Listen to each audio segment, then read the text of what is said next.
Welcome, everybody. We arrive to what many call a mini Daytona, what many used to call Hotlanta. We arrive to Atlanta Motor Speedway for the second year of this reconfiguration. It's plate track racing here in the middle of Georgia.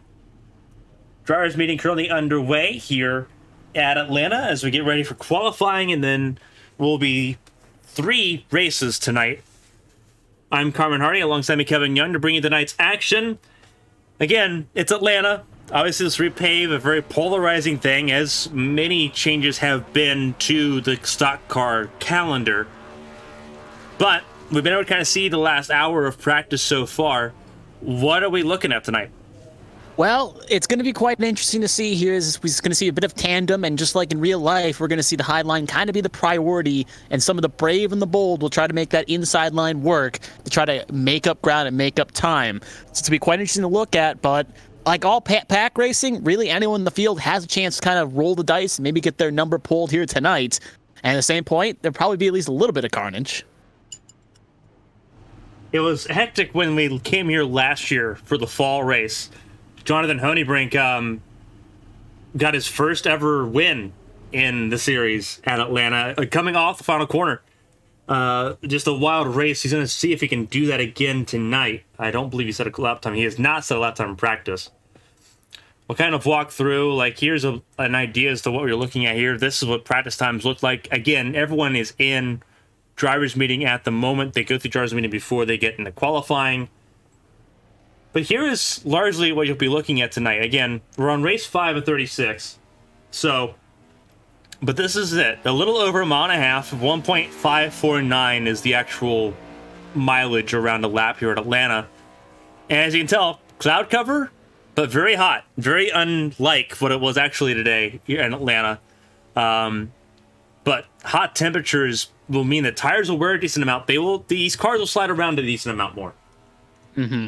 Yeah, as we're going to see, tire wear is also going to be a bit of a thing to keep an eye on as well. And with the cold temperature, like I said, car's going to slide out a little bit, so you're going to have to keep the car under control. And maybe in the opening laps, we may see a bit of, especially in the heat races, with a few laps, we may see a few drivers be very kind of swirly, just trying to get the feel of how the car is going to feel under the colder temperatures.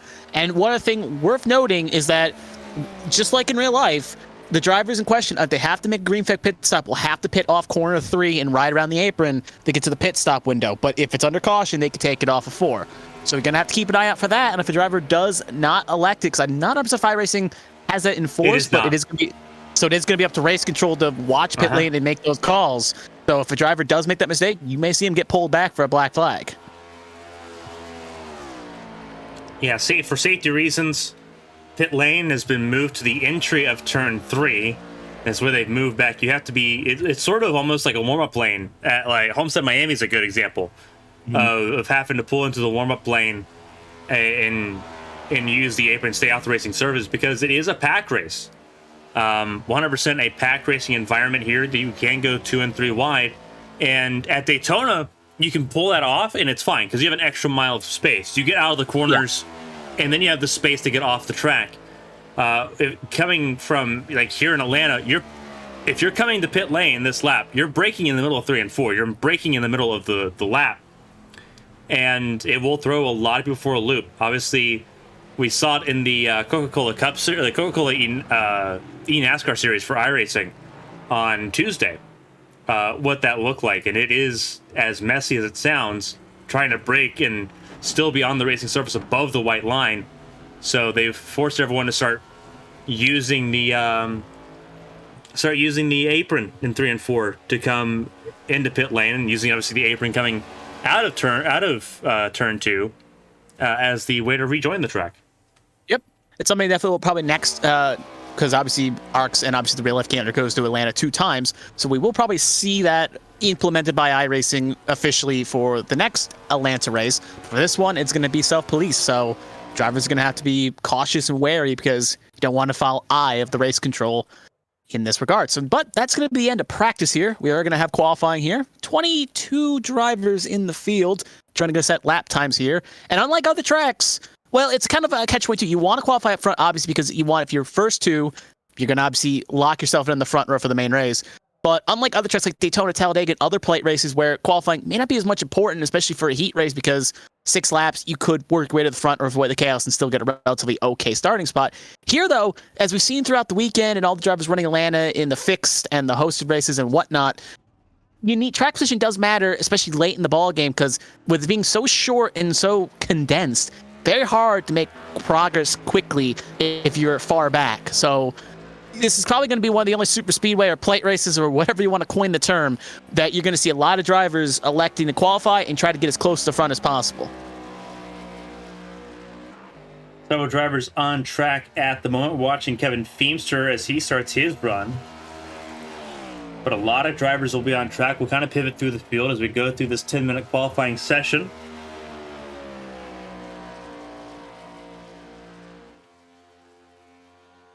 It's a who's game of who's going to get on the front row. It's really just timing your warm-up lap. Make sure you get the tires up to the optimal temperature and then getting the run correctly through your 2 laps here. Warm up on the first, get going on the second, and make sure you get everything pinned correctly. You've already seen times fall here. Jeremy Breo going to set the fastest time at 31.922. David Wright just jumped it at 31.661. Now here comes Feemster as he's going through 3 and 4 right now. Going to try to start a run here, see if he can get any higher. Time to beat is a 31.661 for him. Doesn't look like it's going to be enough to put himself on the pole position, but could be a front row spot. No, it's not. It's only going to be a P5, and he's just trying to find as much time in the track as he can. What we saw there was actually really interesting. We saw Feemster cut the dog leg in qualifying. You can do that in qualifying and get away with it. You cannot go below the white line in the race, though. It is considered the same as the double yellow line at Daytona and Talladega. It is the no-go area here. It is considered it's a plate track. It uses restrictor plates. Feemster using as much as he can in qualifying because you can't do it in the race. And Feemster got nothing out of it. No. I've seen a few drivers improve. Donald Ray, I saw while I was kind of cutting through the field myself. He did it successfully. I know as well. 74 Breo, he also did it as well. So certain drivers are doing it to some effect, some strong, some less so. But it really is just setting kind of warm a situation like all plate racing. It's just warm yourself up and get yourself ideal. Because unlike other tracks where it's about throttle management or braking right in corners or whatever, here it's just flat out. So you have to kind of get yourself set up correctly in order to put yourself in a good spot. And here comes the 70 of Kruger coming off the last couple corners here. Purnell jumps to P6. Not seeing any purples flashing up from anyone. Kruger going to take the very short way around here, and that's going to be for P6 for her, right between Leiter and Purnell. And she is going to have a second run here to try to get any higher and maybe split up Daniel Michel and Seth Wansing. Irish George slowly rolling here. Brandon Fetter place. Tom Sears not yet set a lap time. Neither has Bradley Wright. So we're missing 4 cars from the timing screens, it looks like, at the moment. 2 Line Power Motorsport Machineries, 1 Presidential Racing, and then Bradley Wright in the number 8. Yep. All looking at that times. With 6 minutes to go, though, which is, again, qualifying will run out. There's no skip feature in qualifying. Some drivers will like to take it. So we're probably going to sit here mostly for the 6 minutes, so it's really just a time and when you want to go out. Some drivers really like to wait until the very death of it just to say, all right, I got 3 minutes left. This is what I got to do to beat it. While the drivers just want to put their time on the board, light it up quick, and then just sit and wait. So it's really just a preference. As we'll see, Better places on track. So we'll see him set lap times here. Yep, him and Alpha George only 2 on lap time. Well, Alpha George about to start his first run. Will finish his first lap here. Brandon Featherplace about to start his first lap here. So Alpha George in the 22 across the line. What can he do for Presidential and El Pleasant Plaza Racing? It's going to be P19. So a bit of a slow on the first run here. Way off the pace of Cody Riggs. So he's going to have to find a lot of time on this second run here to have any chance of getting anywhere close to the top half of the field. Tom Sears is joining the track as well. So we'll see both of the Line Power cars that have not yet set up lap time so far. They'll join the track here. Irish George on his second lap. What's it going to look like? Across the line, P3. Wow. Big time run gain there. Didn't think he had it in him with the first run, but second run is the money time. That puts him provisional pole for Heat 1. Tom Sears, a little bit of an expert on the plate tracks. Won one of them last season.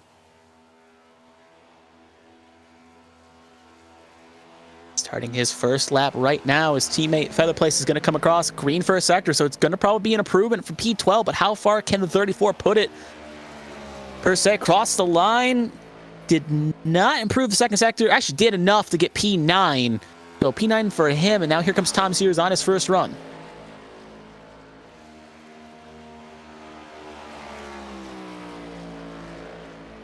And seeing alternate strategies here. Some drivers like to hug it on the first lap. Other drivers, we saw like Emma Kruger, really like to pinch it on the low line for the first run. So it's a bit of a mixed bag of strategies here. Tom Sears going to run that high line similar to Eldridge George. And now we're going to see him really come low here and take the short way around. Use the first lap as a warm-up. Second lap's going to be the money. So he's definitely going to find some time. It looks faster in the first run than Eldridge George had. So we'll see if that can contribute well for the 14 here. Pinching the bottom. Foot obviously flat to the floor. No lift. The lap will be ruined. Here comes the 14. Going to cut the dog leg. Where can he put himself? Can he get into that top two? Cross the line. P12. So not as much improvement as Eldridge George got, but he didn't hold it on the bottom. He was trying to let it roll, and he was trying to use momentum as much as he could, but you need to keep it tight, and he didn't do that on that second lap. He let it drift because when he entered turn one, he entered the middle lane. And you need to already be on the white line. So he a lot of the time loss is right there. Fair enough. We do got Brian Rupert out on the track, going to start his first run here. Late join here. Yep, late join. You'll see him go right by right there. Only two drivers not set times are obviously Brian Rupert, late join, and still Briley Wright, who looks like he just spawned on the pit lane, but has not made an attempt to leave just yet. Waiting until probably the last few seconds of the clock, possibly. Set a time here. But here comes the 88 from Trenton, Ohio. Looks like he's going to pinch the bottom here. Unlike the other drivers, really run the high line. Wants to make that first lap his money run here. Comes low, across the line. What can he do for lap one? Only going to be 20 seconds. So again, like you said, got to pinch the bottom, hold it aggressively. You can already see that car's a little wobbly there.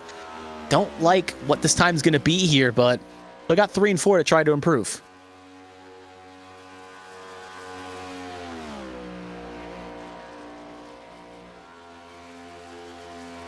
It's a lot smoother there, but still kind of squirrely. Goes low, the dog leg. What can the 88 do across the line? It will be obviously an improvement, but only good jump. One extra spot. We'll put him P21. Last driver up, Briley Wright, the set of time. As he's already on his first lap here, halfway through the backstretch. Gonna run that low run. Back at Daytona, we saw Briley Wright was a very good driver at qualifying on plate tracks. We'll see what he can do here. Cross the line for the first run. Should be a little bit on the lower side here. It was invalidated as no time has been put down, so it's going to be up to the second lap here.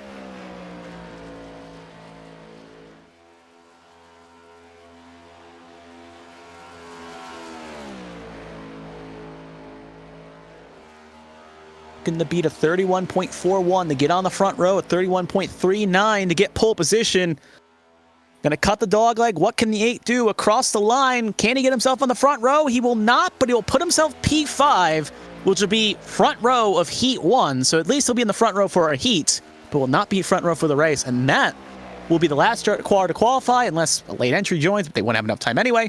So it's going to be Daniel Michel, the current Rookie of the Year, leading the standings, and Seth Wanzing on the outside. They will lock out the front row, with Alfred George and Tommy Reynolds having pole position for each heat, respectively.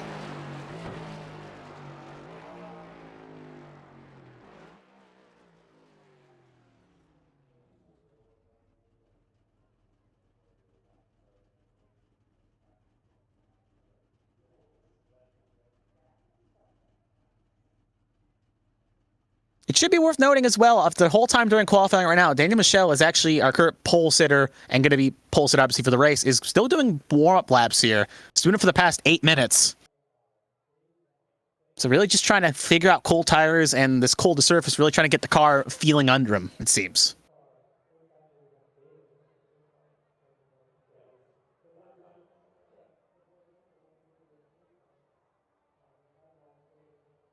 Flag in the air, and that will be the end of qualifying.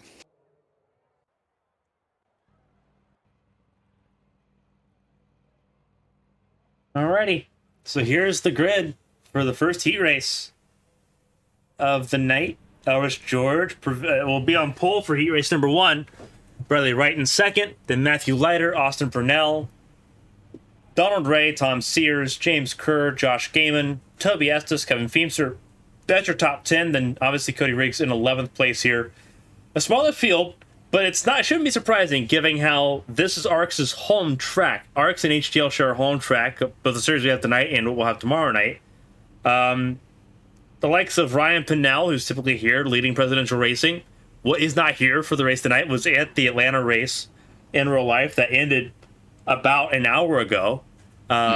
So he will not be present tonight. So it is a slightly smaller field. But this is ARCS' home race. So should not be of any surprise. Yeah, no. Makes perfect sense.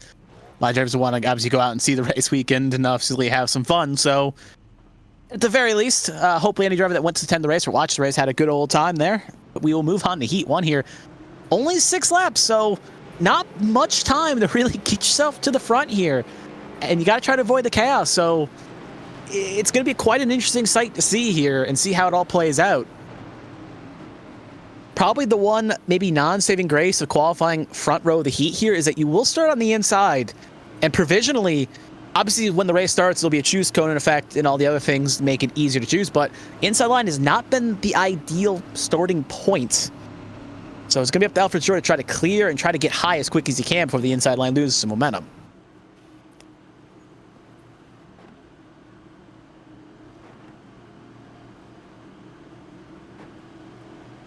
Just in case anyone new tuning in, these heat races, there are no cautions. So 6 laps, all green continuously. We'll set positions 3, all the inside line for the main race.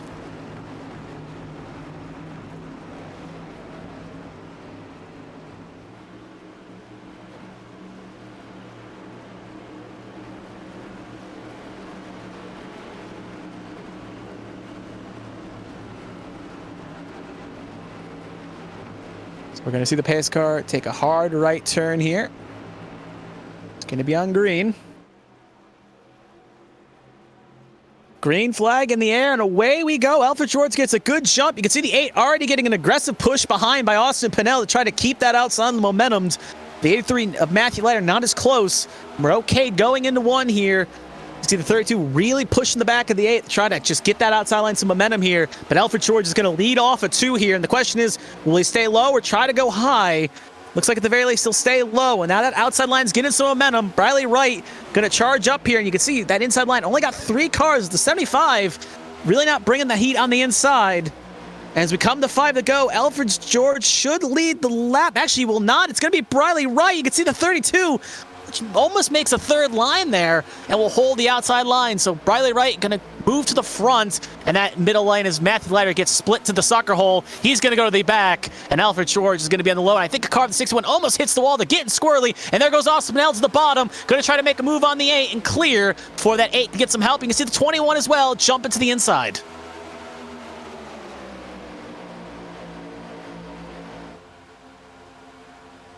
Bradley Wright will lead the lap there. 8 will take it. 14 also on the high side as well, as we're coming up to 4 to go here. You really don't want to jump the car here. You want to try to finish. We can see the 61 gets sucker hold here. He's going to jump to the middle. He's not going to have any room to go back as Matthew Leiter will fill his spot. Jack Mulkey looks like he may have saved the state teammates, but they're just going to keep on chugging. So the 61's going to have to go back to the tail end. 3 clips the wall. Actually, the 3 at Cody Riggs tips the wall there just slightly, but it keeps it pointed in the right direction.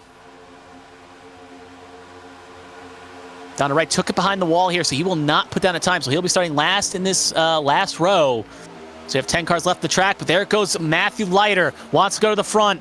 As the room can come up if he so chooses, but it looks like he'll stay at the bottom, at least for now. He's going to get a big push from the 32 as we're going to come to 2 to go here. Pinnell, just kind of how he's pushing him, looks like he wants to really take a move here and possibly take a hole when the opportunity opens. There goes the 21. He's going to try to go high. He almost puts the 8 into the fence. A little bit of a late maneuver, and the 8 does hit the fence, and he takes Austin Pinnell with him. 4 cars involved, 14 of Tom Sears as well, and it's going to allow Matthew Leiter to skate on away. 3 cars left, 4 cars left in that pack. Big fight between Gaiman, George, and Riggs with Matthew Leiter up the road, but that's going to take out at least a couple cars. Sears, Purnell, Feemster, Briley Wright. Briley Wright has to tow as we're coming to 2 to go here. As you can just see Joshua Gaiman, he's second car in line. Matthew Leiter still leads the way as we start the white flag lap. It's about a half a second Joshua Gaiman's going to have to make up here to have a chance to take the front row spot of second row for the position, and he's going to get a good run here. You can see a block there by Matthew Leiter. He's going to almost block him, puts him in the fence. They're going to go low here. They're touched. They're basically locked. You can see Alfred George 3 wide going into 3. Nowhere to go for Cody Riggs. Gaiman shoves Alfred George into the wall, and it looks like Matthew Leiter is going to hold station. Can Cody Riggs have an answer here? He's going to go high. It's not going to be actually, he's going to have enough here. Can he steal it to death? He can. Cody Riggs wins the heat. Matthew Leiter comes second, Gaiman third, Alfred George fourth, and James Kerr will bring it home fifth. The wreck across the line. Cody Riggs goes from basically last in the grid to first in the heat. He has won this heat. And you saw Josh Gaiman there hitting Leiter after the flag, showing his displeasure. Already some bad blood boiling here in Atlanta, and this is heat race number 1. We still have a long race ahead, and they're going to coexist at least for a little bit. But as you saw there, Cody Riggs, phenomenal job by him. But it's not over. Nope. We still have heat race number 2. It's going to be Tommy Reynolds leading him off here with Jonathan Holmbrink right in the front row right beside him. Then it's going to be Emma Kruger and Brandon Featherplace, 2 Line Power Motorsport cars in the second row. Then it's going to be Dustin Painter and Jack Mulkey in row 3. David Wright and Joshua Garrison in row 4, and Jeremy Breo and Brian Rupert row 5. A spot you don't usually see the 74 last row of a heat, let alone a qualifying run. Absolutely. It's definitely not something we're used to seeing there from Breo, obviously the defending series champion. But it is Atlanta. It's not like he's having to work through the back of the field at like Phoenix or another or short over of that equation. He can make his way forward. Yep. Worst tracks you could be starting far back on, and this is not one of them. So again, the questions we saw with Alfred George, he got the run and the push, but then instantly got railroaded on the outside. So kind of makes me wonder if Tommy Reynolds maybe has a notebook in the back of his head here. If he can get clear going off in the 2, does he try to jump high like Alfred George did not?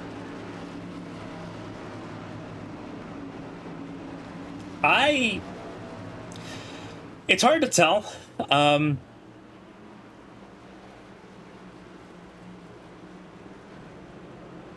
It really is, because you have Reynolds and Hohenbrink. Hohenbrink won this race last fall, so he's got some experience. It's not like Hohenbrink's out of location here. I know it's counterintuitive, but like I honestly would not worry about where I finish this heat. Genuinely, you don't. Like, there's points on the line, right? There's points on the line. There's a few. It's not worth it. True. This is one of those races where a race win is what matters. You don't need the stage. Like, this is where you can give up the stage points and the heat points, because the race points at the end, I believe, just on a driver's perspective, maybe I'm old-fashioned. The race points are all that matters here right now. Like tonight, like there's some tracks where you can do that. Tonight's just not that night, I don't think.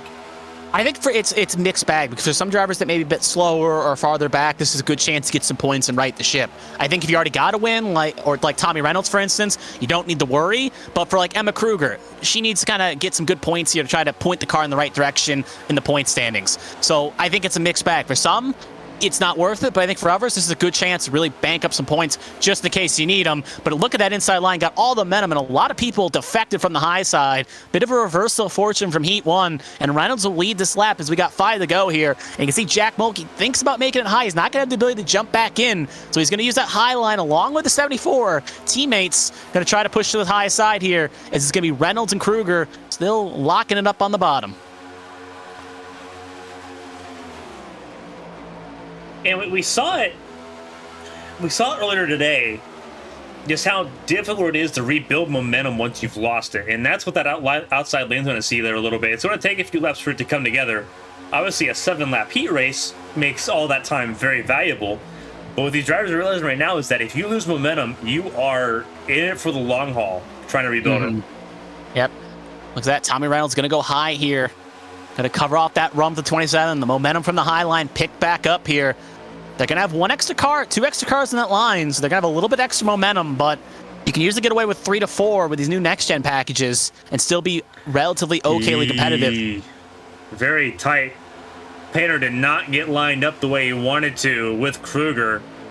Got loose and had to get out of it, and that did it in for the inside lane. You can see right away, big bailing there. Is Kruger's going to have to regroup, but with little laps left, only 3 now coming to 2 to go. Really going to be a 4-car breakaway. They will have a chance to catch back up here, but you're going to have to place your car in the right spots to even have a chance. Coming 2 to go here, it's going to be Reynolds, Mulkey, Breo, Holmbrink, your 4 in this lead pack.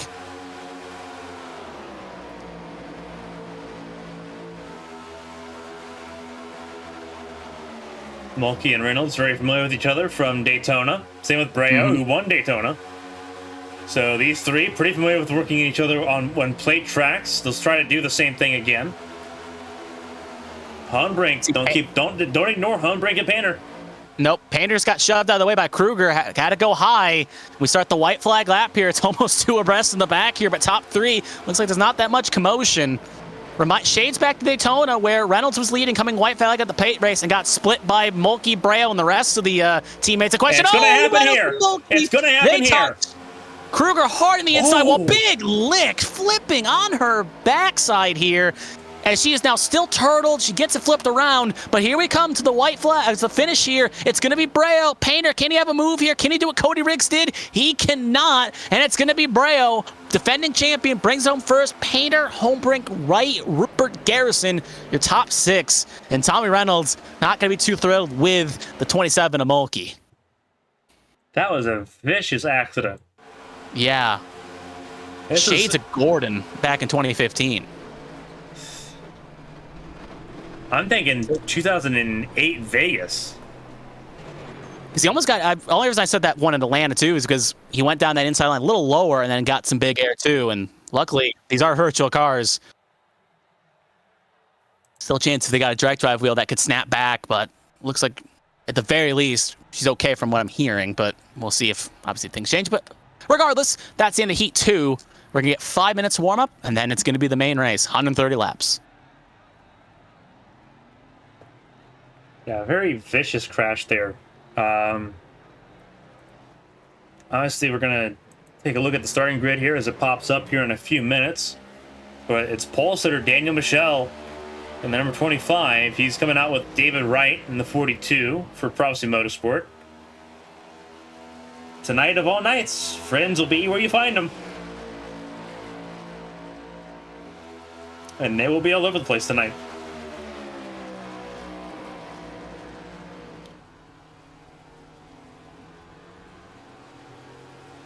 I'm going to take the time we're in warm-up. Shout out to everyone that's tuning in tonight. Wonderful Sunday evening, depending on where you are in the world. Obviously, we have the Atlanta 250 tonight for ARCS. We have another race at Atlanta tomorrow. HTL Cup Series competition from Atlanta Motor Speedway. Slightly shorter race distance, 230 miles compared to 250 tonight. Added bonus, NASCAR Craftsman Structures driver Mason Massey is making his HTL debut tomorrow evening. We'll join the HTL grid. Gonna see go or go home qualifying tomorrow night. Christina and I will be in the booth for that race. It's gonna be a lot of fun. Hope you all join us tomorrow night as well. Those HTL races are always quite fun to watch. Let's gloss over Gateway real quick. But it's been a lot of fun, and obviously a very special race tomorrow. Again, home race for HTL. Again, first time they've had a professional, actual stock car driver racing with them. Mason Massey got his best result at this track last year in March. Finished 6th. Yeah. So Speaking of Christine as well, she was able to win the Hyper Formula race. It sadly was not being able to televise due to other issues. Sadly, but still, big win by Christina. Got her first win in the Hyper Formula race at Mazda. Yep. Contact there between Holmbrink. Michelle and Hunter Brink. Mm-hmm.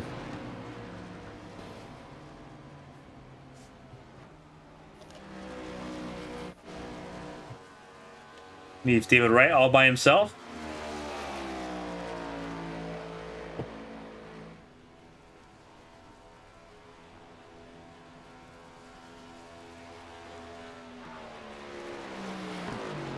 Emma Kruger with the sub, starting last for the 3rd week in a row.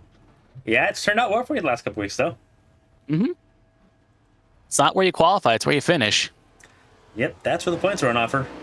I mean, look. Let's just take a look at 2 heat races. I mean, Breo and Riggs all started in the last row, and they were both able to get to the front and win the heats in only 6 laps. So it is worth noting in that regard. Now, obviously, heats are different than the full race, but it just shows it's doable.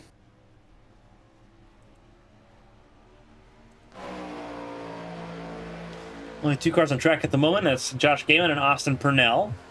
Again, we're in the warm-up session, so this is the calm before the storm. With how cloudy it is, you think the storm's coming soon. Yeah, absolutely. At least it's not the sandstorm like what we saw at Fontana a few weeks ago. Mm-hmm. When you couldn't see a foot in front of you. Yeah, that was a wild one.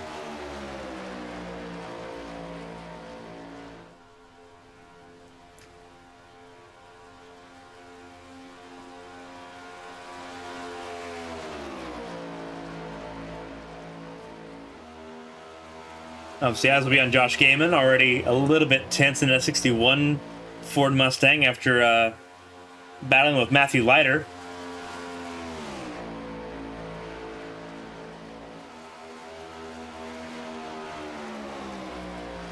Already a slightly intense situation, but a long race coming up.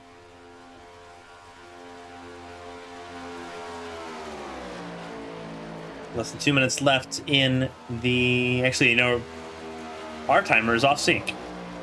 Yeah. Looking at the clock, it's about 4:56, Yeah, 4:57. the timer's about to expire now. Yep. Just hit 5. So that's heat done. They get 1 minute less.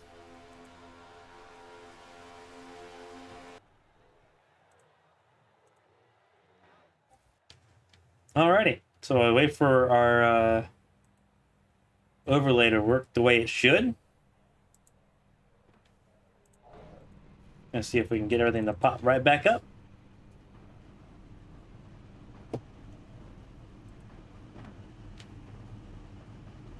I'll take it a second probably. There we go. Here we go. It's the Atlanta 250. It's the main event tonight. But here we go. Daniel Michel on the front row. Alongside him will be his teammate, the 2021, the 2-time series champion, Seth Wansing. Cody Riggs and Breo will be in row number 2. Then Matthew Leiter, Dustin Painter will be in row 3. Row 4 is Josh Gaiman and Jonathan Hohenbrink. Row 5, Elvis George, David Wright. Row 6 is where you'll find James Kerr and Brian Rupert. Brian Rupert is one of his best qualifying performances so far this season. Smaller grid again, 23 cars for tonight's race. Kevin Feemster, Josh Garrison in row 7 out of 23 cars. They make up 13 and 14. Austin Purnell, Jack Mulkey, row 8. Tom Sears, Tommy Reynolds, row 9. Row 10 for Bradley Wright and Brandon Fetterplace. Toby Estes, Emma Kruger in row 11. And Donald Ray by his lonesome occupying what would be row 12. Mm-hmm. Again, this is the track. Track temp's not gone up too awful much. Air temp's not gone up too awful much. It's humid, a little bit windy, but nothing out of the ordinary.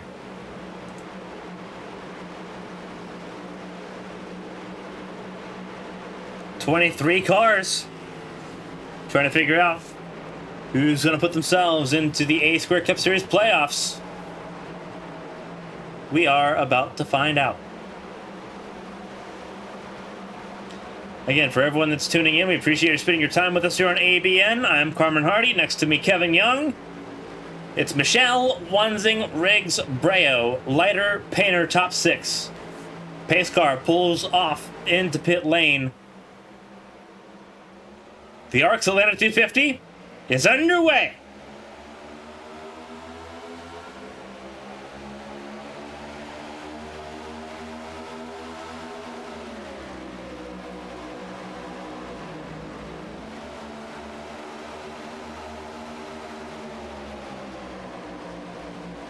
teammates are going to work together there. Michelle moves to the outside lane. They begin working. Mm-hmm. Highline gets the momentum here early. It's going to be 25 in the 9. Do keep it lean through lap 1.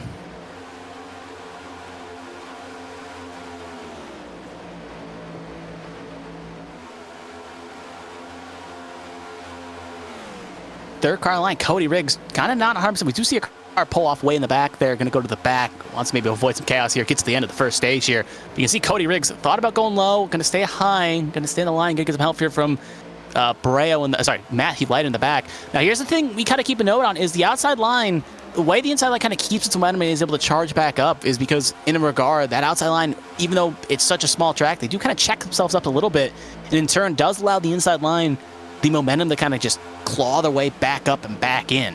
So you can see there, 74 Borreo using the inside line to his advantage with some help. It's going to be about another lap or two before you really can get to that front and really push up. But the question is, will anyone elect maybe possibly see Seth Wansing, for instance, jump down? A little bit too late. Well, he could jump down if he so chooses.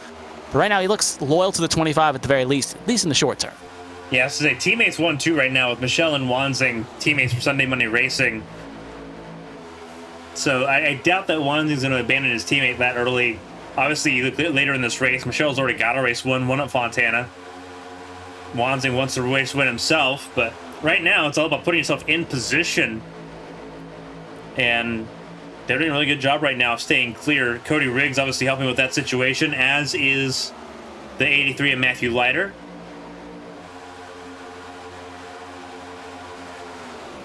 It kind of is a quintessential plate race where the outside lane's the lane you want to spend most of your time in. Mm-hmm.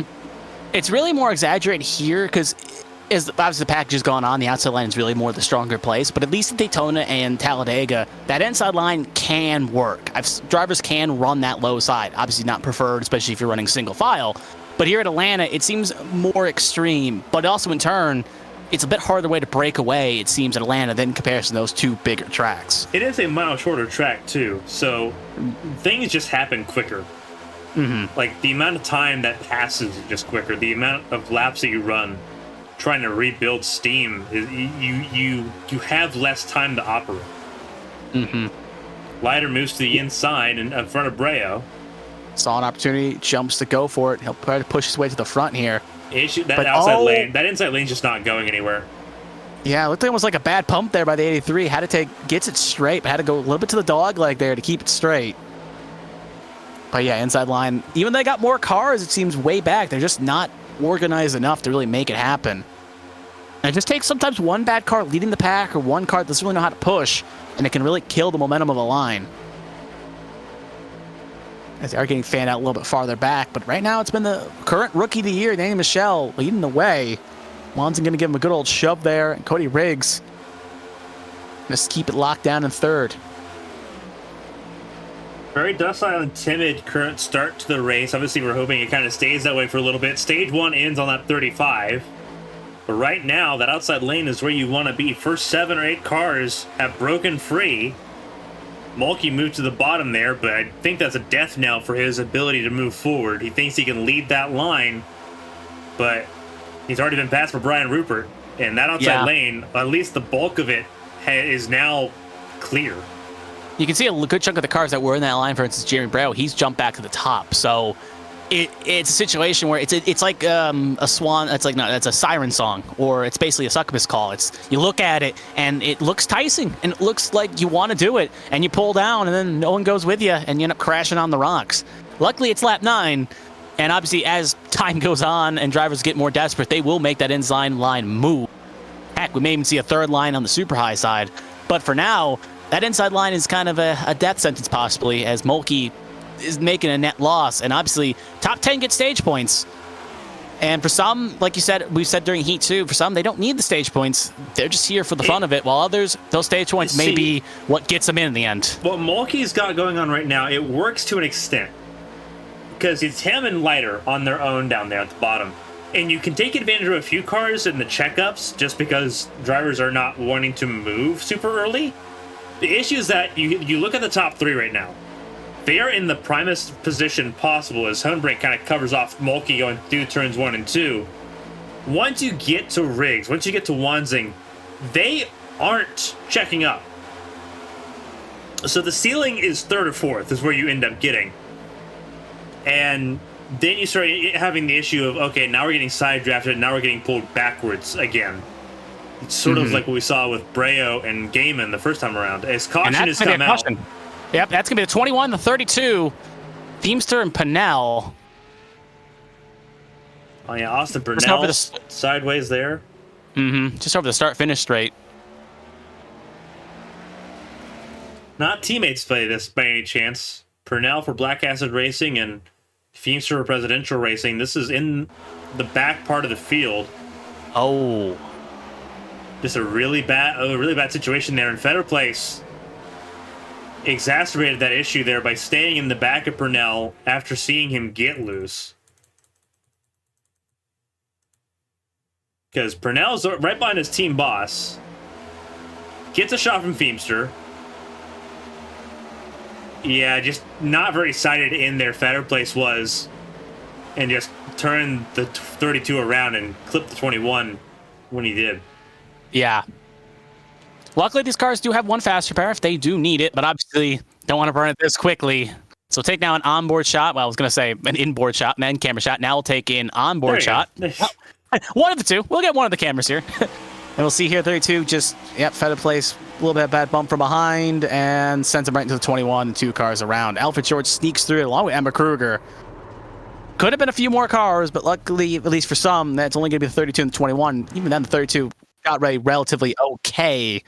21 kind of the big loser in the end here.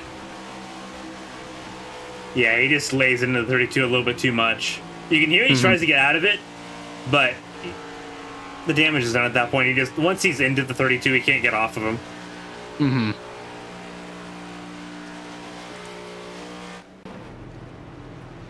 So Purnell in pit lane, series rookie. Yeah, drivers that Daniel made pit Michelle. stops. Yep, Daniel Michelle made a pit stop as well. Alfred George came in as well in that 22. Yeah, Michelle still leads here. So the top 19 stayed out. Yes. Briley Wright, Alfred George, Feemster, and Purnell, I think, are the 4 that elected to come in. If me timing and scoring is correct. So we are going to see the choose cone here. Obviously, this time by. I assume Michelle takes high side. Wanzing follows suit, probably goes high.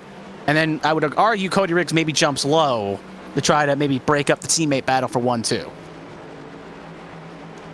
That's going to be difficult to do because the restart's going to be on Michelle's prerogative.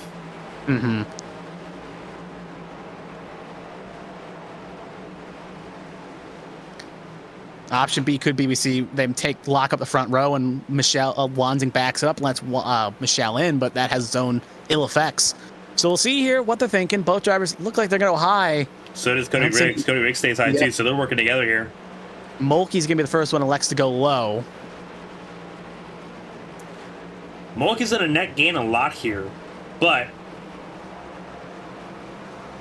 we'll see how it works here because Matthew Letters, he's been the bearer of bad luck on super speedways. He's not finished one yet across Saturday and Sunday evenings. Ooh.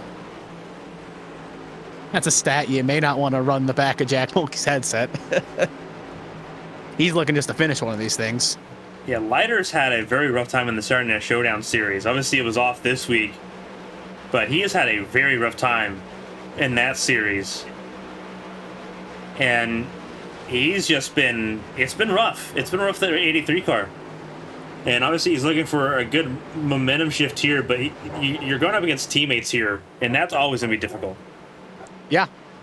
Especially at plate races we saw earlier this year in Daytona, where it was just basically lock up front row, and Tom Reynolds tried to fight the beast. But at the end of the day, Jeremy Breaux and his team ended up finishing the job and split him at the end. So it's something where, again, you don't have to worry about stage 1, but when stage 3 hits, that's something you got to worry about. Even in today's NASCAR race as well, we saw with Penske, they were a force up front.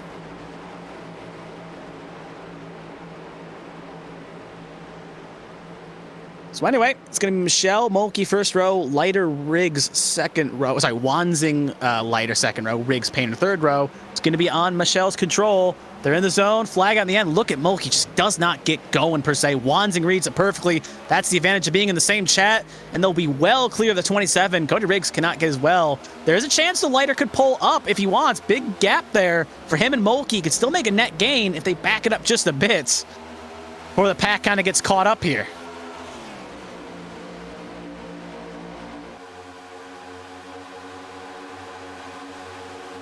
Will Leiter leave Mulkey out to dry? I think he's thinking about it. But it looks like he wants to stay in that low line. And there comes the high line. They'll get reorganized here with Cody Riggs leading the point, and they'll catch up to both Wanzing and Michelle. And now the pack's caught back. The front pack has caught the back pack, and we're realigned here on lap 17.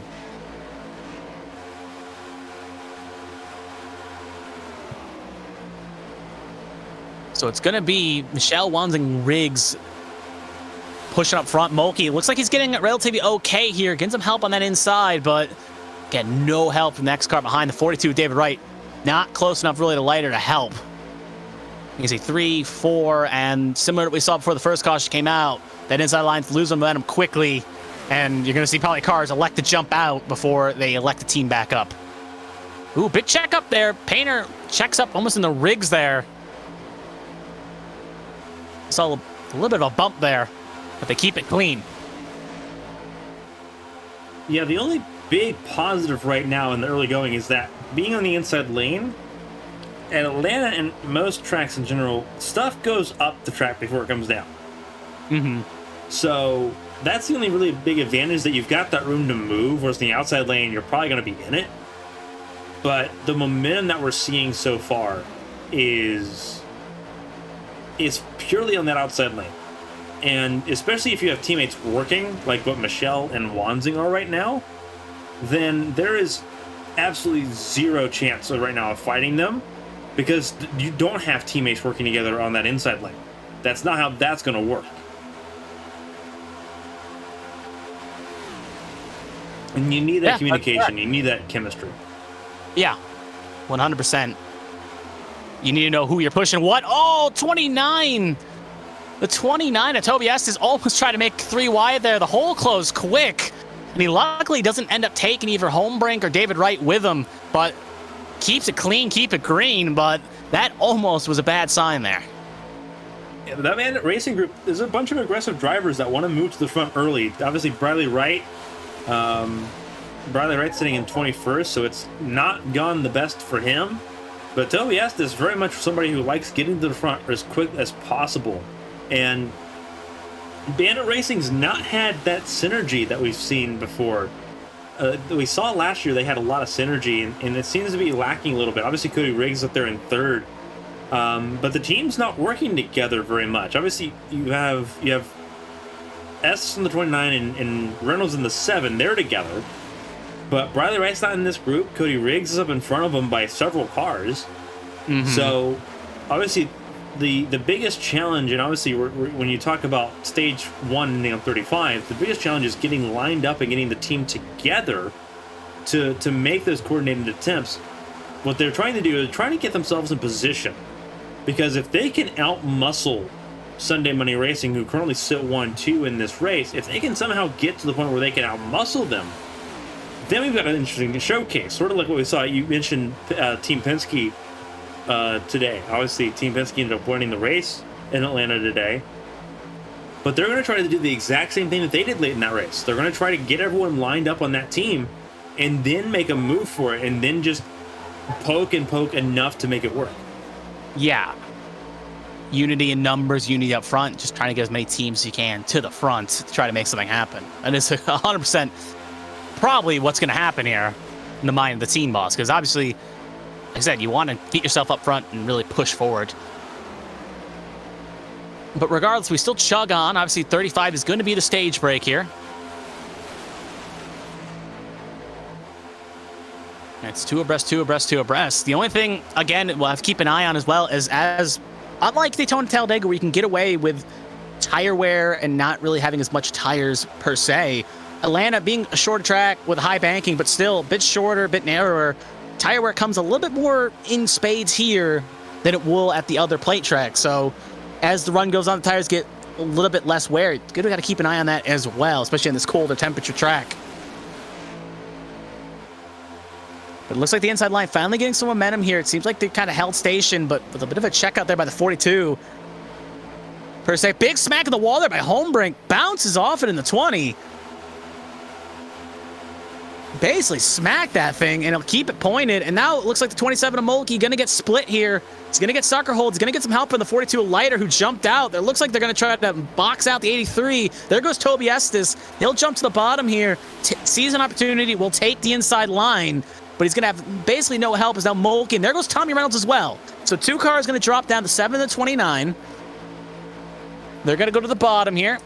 And they're going to get some help from the 27 as well. And the 83. So it looks like at the end of the day, the 42 jumps high, and it looks like the inside line gets it reorganized, but obviously almost looked bad for Mulkey there for a second, but we'll end up losing the front of the train. Now he's going to get pushed again. 83 Lighter going to get around him. So 27 looks like he's struggling at least a bit, but nothing's changed up front as it's still Michelle, Wanzing, Riggs, your top 3. As now the inside line, it looks like Riggs is thinking about trying to hold off the line, playing basically rear gunner for the 2 teammates up front.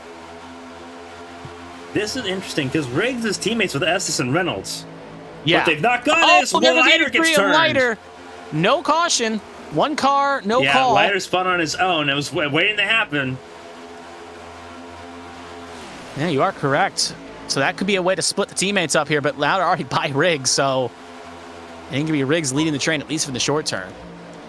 Yeah, Estes is leading that inside lane, and so it's teammate versus teammate there on 3rd in line there. The 3 and the 29 teammates, but not working together tonight. At least not right now. Dustin Painter, keep an eye on the 65. He's 4th in line on the outside lane. Taxi tagged the wall there. Yep, and that's going to check up the outside line even more. His Homebrink's not going to have a big gap here. If any car, maybe Painter, maybe come push you up. As Painter's not part of that, a lot legions of those cars ahead. Looks like they're finally Homebrink and the rest will get it caught back up. They're going to suck up here. There goes Cody Riggs to the bottom. Yeah, that's what I was waiting for. Made sure that Wanzing couldn't try to cover him off. But now Michelle can control both lanes, and he doesn't. He lets it not the block there. But there's Homebrink now again. 2 by 2. Again, coming to 5 to go in stage number 1. And that outside lane, once it gets hooked up, there is nothing you can do to really stop it. That outside lane is the place to be. Checking that inside line, you got 3 teammates there, and then you got the 3 teammates for Beatron Racing behind of Braille, Gaiman, and Mulkey. So 3 teammates, 3 teammates, and they're going to be a check down. It looks like it's going to be the 42 with David Wright. Going to check to the bottom here. 42 for Prophecy Motorsports, I should say. Thinks he can get to the front here. Again, driver that maybe wants to go for some stage points because had a few bad rounds. And stage points could come in clutch later on in the calendar if necessary. But there goes the 2 leaders of Wanzing and Michelle. They blocked down there for a bottom. Now Michelle's going to have control here with Wanzing, can control the lanes. And right now, I think if you're in that high line, you can see one of those cars possibly going to get suckered here. They'll get back in line. It's a 2 with Donald Ray. But to kind of finish my point, it's you don't want to junk a car for a stage win. You do get a faster pair, but you still don't want to risk junking it. As Austin Spinell's up in that pack, for instance, I don't think he's burned his fast pair yet, but obviously you want to keep that later on as chaos brings around you.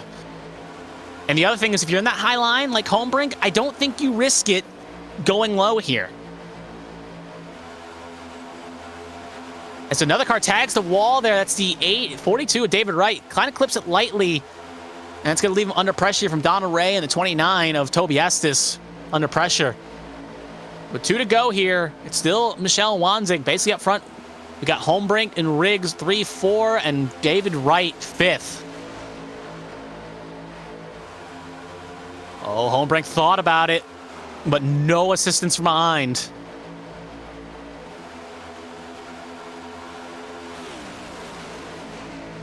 They are possibly going to catch Alfred's George here, but he is going to be the first car 1 down, so he would get his lap back even if he gets caught. And we start the white flag lap of the stage.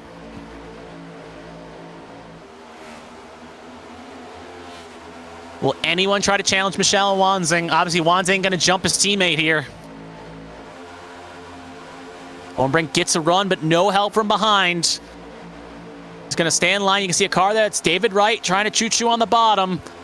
But with no one behind, it's going to be the 25 of Daniel Michel. He's going to take the lead. He's going to win this. Well, we're going to see the 9 here for a late charge, but it's not going to be enough. 25 of Daniel Michel going to win the stage. Wanzing second, Holmbrink third, Wright fourth, Riggs fifth, Reynolds sixth, Ray seventh, Kerr eighth, Tobias ninth, and Osterpinell 10th. And that'll be the top 10 getting stage points here at the end of stage 1. The important thing to look at there, obviously, you look at how this race, you look at how this first stage played out. The 25 and the 9, again, 2-car effort between that group. They were able to survive everything. Yeah. They were able to just survive and just stay ahead of everyone there. That is how important getting that outside lane is. And now, obviously, we're sitting here at the end of stage 1. They're going to come down pit lane. How quickly can they get hooked back together?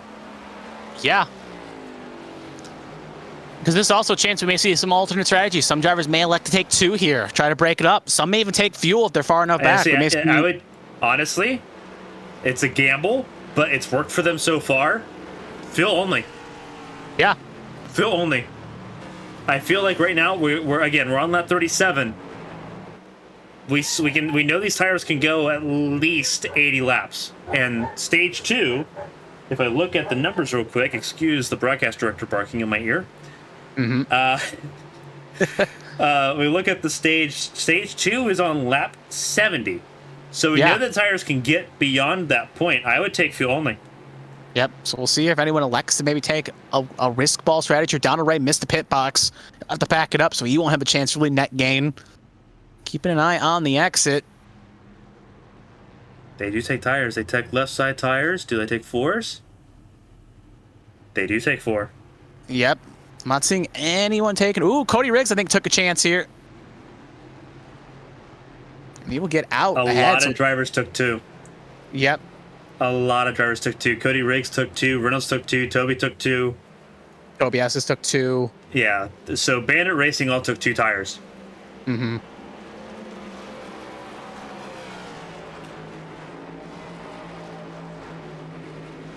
That is going to be interesting. But yeah, because that's going to be interesting because they are going to feel... So, as much as I said, hey, take fuel only, you'll feel it. You'll feel it at the end of stage 2. What old tires actually feels like, because you'll move around a lot. The whole idea behind it is that, like, if you took no tires and you just stayed out front, you could control the flow of traffic, like what they did in stage 1. And then you'd be set. Now it's going to be interesting because you know that Bandit Racing's only going to take the high line. It's a matter of if Sunday Money Racing take the inside line or not. Yep. Ooh. Oh, that makes sense. Yeah. That makes sense. That makes sense. Now this is going to be interesting. This is going to be very, very, very, very, very interesting.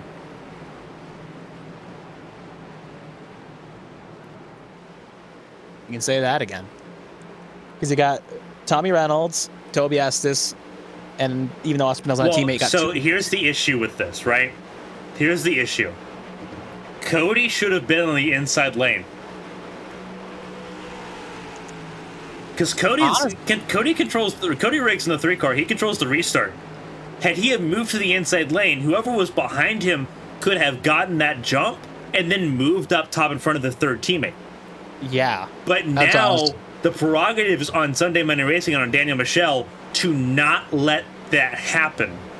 Because now Cody Riggs, what's going to happen is that Cody Riggs is going to have to get a jump and get down on the bottom lane in front of Tommy Reynolds and pray to the heavens that Sunday Monday Racing and Michel and Wanzing don't close that gap and keep them down there, because obviously, as we've seen, the inside line does not work.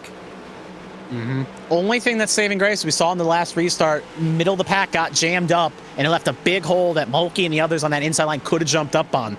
So there's a risk here, and with the communication, we can see Riggs maybe take the jump, get down, and maybe catch the 25 napping, and maybe just enough to try something. But we're going to find out the answer to this question here.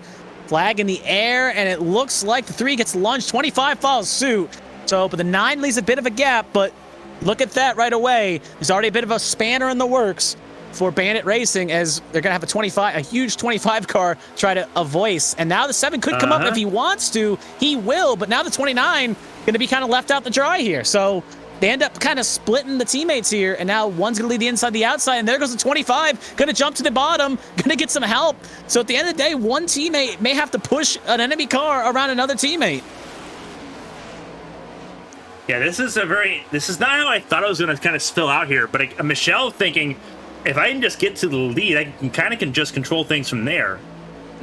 But again, the inside lane, we've seen that it doesn't work very well. The only bright side to this is that Michelle's got 4 tires. So he's going to be the most stable on that inside lane compared to the likes of Riggs and Reynolds, who need to now be on the outside lane because they only took right side tires. Yep, Tobias, you could add to that count as well. And he's good. I thought was about to make a 3 wide, but the camera angle did not show that happening. You can see the 32 as well gets checked up a little behind. But yeah, high side right now is favoring the strong cars. Like I said, with Dan Michelle, with the fresh tires, can plant it longer and lower and just try to chip away here to the high side. As you can see right now, inside line works out. The question is, will the 9 maybe elect to come down here and get help from the 25? I don't think you risk it at this point. I think Michelle risked it, and it just isn't paying off. You don't want to put both the cars behind the 8 ball there. I don't think. Yeah. I think you need to keep Seth sort of there to break up the possibility. Obviously, Michelle coming back there on the inside lane, but that's sort of where you see the ceiling sort of lift here. Is just you can't really get much further than that without having a ton of help. And that requires something going wrong at the front of the line.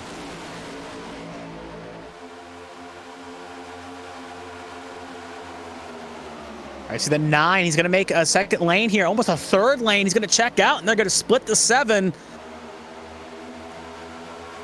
7, yep, going to get around the 7 there. So Seth Wanzen going to take second position, and just like that, he's got the spot. And now, big contact up front. That's a 7. And that is a huge crash. 9, 34 Feather Place. He's also involved. A lot of cars there involved. 22 of Alfred's George, 29 of Toby Estes, 21, 65 Feemster, and the 65 of Painter as well. Just there's a lot of most of the field is involved in this one. Yeah, seeing the 27, Tom Sears is up to second. I think only cars really made through is Tom Sears and James Kerr, and maybe Tom Sears, James Kerr. I think. You look all the way through. You looked, I think, down to 7th or 8th. I think is where the cutoff is. Out of 23 cars, I think 15 or 16 cars are involved in this one. Easy. Oh, we're gonna have to take a look at that again. Just one car had a mistake in front of the field, and unlike previous time, so far up that it's just the nature of plate racing. A lot of the fast pairs have been spent. Oh, still a lot of trouble there for Reynolds. But we're gonna take a look at it because the yellow flag came out quickly here. And it is a bump. It's a bad bump between Wanzing and Riggs. Take a look. We have it zoomed out here. Bad bump. Honestly, I don't know if I call that a bump. It looks like Riggs maybe tried to come up to block Wanzing. Because it just looked like Riggs came up a little bit. Maybe netcode, but let's see from how I saw it. There's nowhere you can go there. Emma Kruger went to the grass there. Donald Ray got tagged. So it looks like there's about 8 or 9 cars that got through that unscathed, but they had to take massive evasive actions here. Just looking up while we watch the replays, I'm looking at the pit lane now. Only cars that 7th on down all elected the pit. Yep. Just respective. Even James Kerr, who obviously was not involved, but everyone else on down at something in that. So we'll take another look here. We'll follow the 61 of Garrison, Gaiman, who just sees open up for him almost. Yeah, that's Garrison, the 18. And he was the first one he was one of the first ones to pit. He's sitting 7th right now out of pit lane, but he definitely got tagged in it. And this is where it gets a little bit fun. We're going to ride on board with Emma Kruger because she gets through this. Somehow she gets through this. We're going to figure out how that worked. But watch the magic. A little bit of a bump there for Lighter. Mm-hmm. Check, Hole check, opens on the check. brake. Checking up. And takes the grass, being the 21 coming down, didn't want to risk that. Merges back up. And even though she's got a little smack there, maybe has possibly some damage if it was a big lick, but other than that, relatively okay for the 70. Now watch the 9. Yeah, oh no, it was more of a bad bump than the 3 coming up, and that's not going to really help the 7 and 32's problems. I see the 32 basically got way air in the rear. But yeah, a lot of cars here have to burn a faster pair. Right on board with Brandon Fetter place. Mm-hmm. And he almost had a Moses moment there. Almost had the C's part perfectly.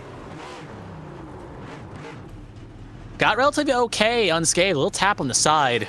Didn't really affect performance all that much. 17 cars involved in this caution. That's a lot of cars. 20 still on lead lap. Estes still on pit lane, so he will not be on lead lap here. Dustin Painter still on pit lane, as is the defending series champion Jeremy Breo. Yep. And by the way, I said 17. I was wrong. It's 19. 19 involved, and you can be forgiven for that. But how many cars involved? At that point, you're counting like who? It'd be easier to count who. How many cars were not involved in the third caution of the race? Daniel Michelle, Tom Sears, Matthew Leiter. Yep. Done. Actually, not even that, because Leiter got bumped by Kruger. So, 21 to 23. Yikes. It's going to be a yikes. But we still roll. And I was remember, we're in stage 2. We're not even near close to the finish yet. We're not even close to the stage end. We still got to get 70. One car confirmed out of this race, and that is Jonathan Hohenbrink. Last fall's winner here will not be getting 2 in a row at Atlanta.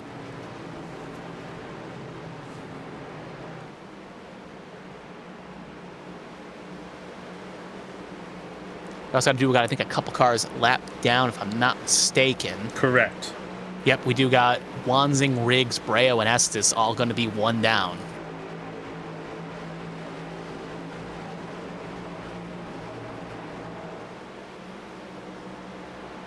So we're going to have a big battle for, obviously, the Lucky Dog, and we're also going to have a big battle for just stage points and stage battling. Legitimately? Yeah. I think you're looking at this now. A lot of drivers have suddenly used their freebie. There is now the entire tone of this race for 90% of the field has completely shifted. Yeah. You have gone from I'm going to try to get stage points to I need to survive. And obviously some drivers handle that better than others. But you see how much it's shaking the field up. Daniel Michelle, obviously pole sitter, he's where he was. Matthew Leiter went from outside the top 10 to second place. Tom Sears up 14 spots from where he started. Emma Kruger from the back of the field, from almost dead last, from 22nd on the grid to 5th. That says a lot. Yep. Green flag back in the air. Lap 49 of 130 underway now.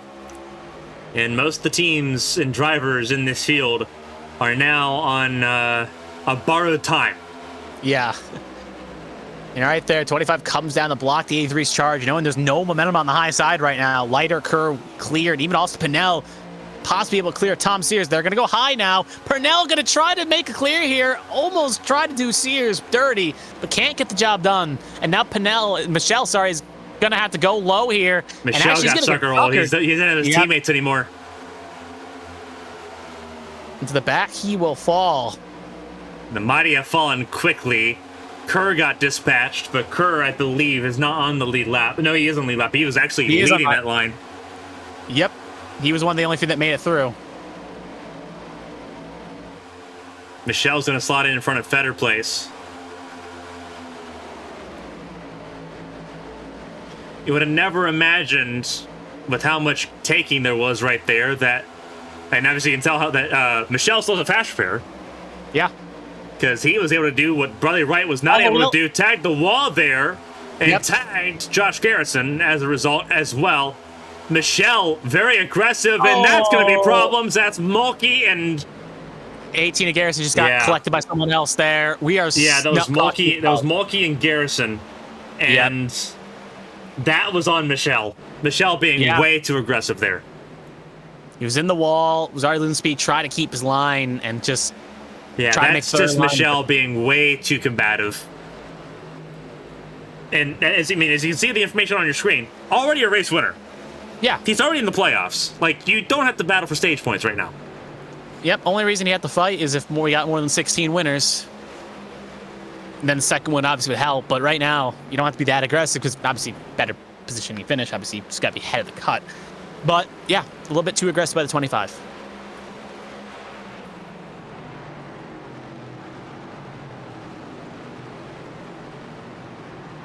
Even some people in the chat are kind of wondering too what 25 was doing.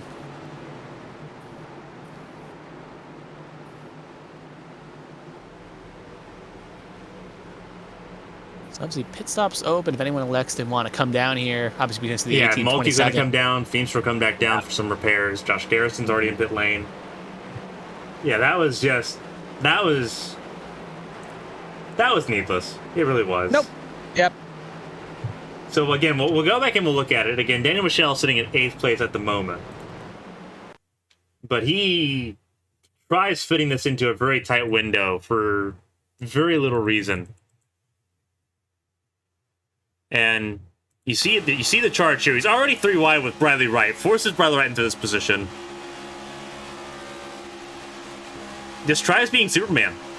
Yeah. And tries looking like Dale Earnhardt. Instead looks like Jerry Nadeau.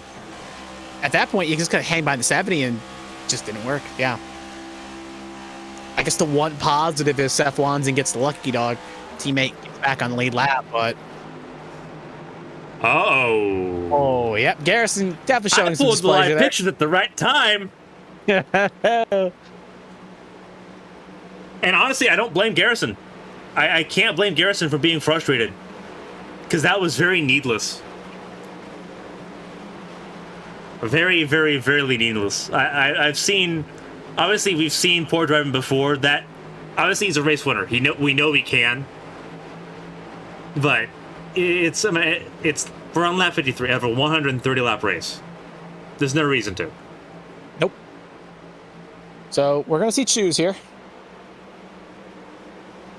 It's gonna be Kerr actually leading the way here. He'll have choice for Black Acid Racing, and he is gonna go the bottom. Teammates up top. There. Yeah, Lighter in the 83, Purnell in the 32. Those are teammates right there. Correct. Oh, yep, they're all. Yep, so that makes sense. I mean, make sure that Lighters are a part of Blackgrass. So this is what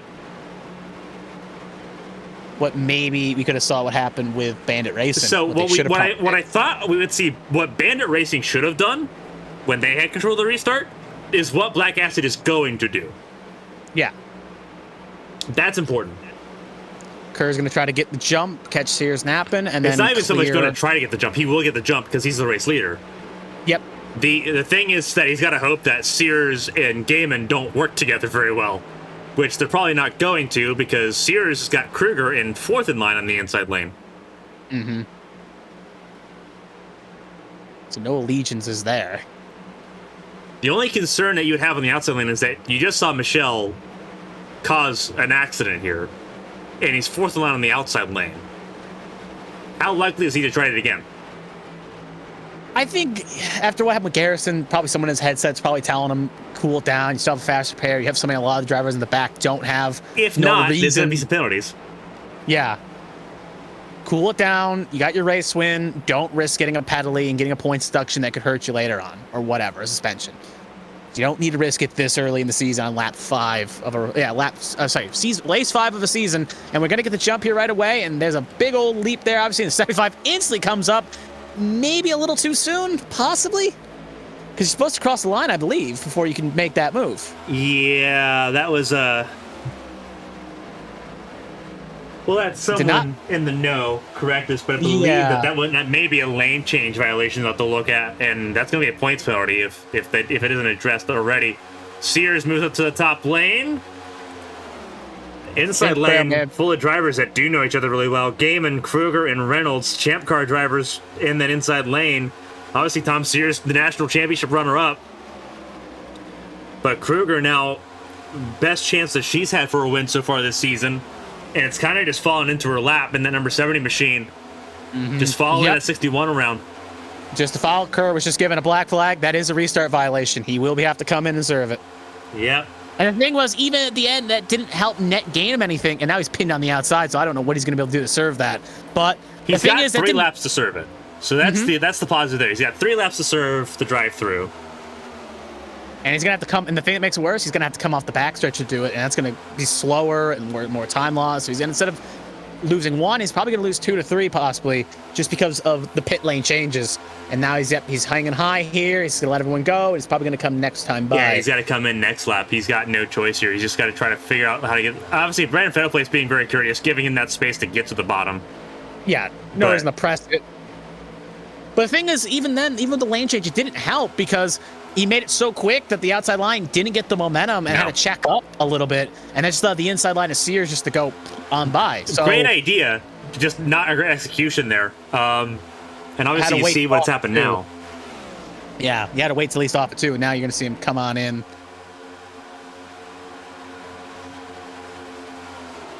Regardless, we'll cut back up to the front here. What was obviously watching the front here is Gaiman, Kruger, Tommy Reynolds, your top 3 with Sears in 4th.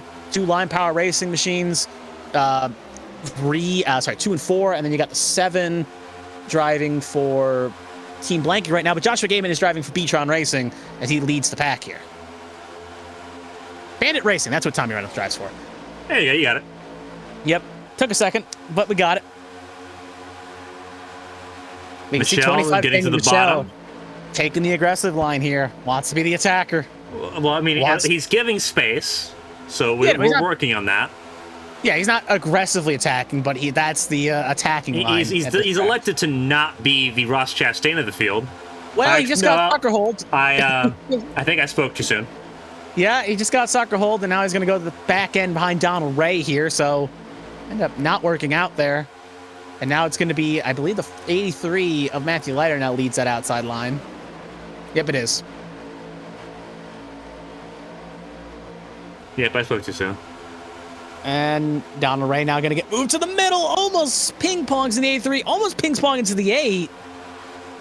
And he'll survive it. This is something that I think a lot of people kind of underestimate here.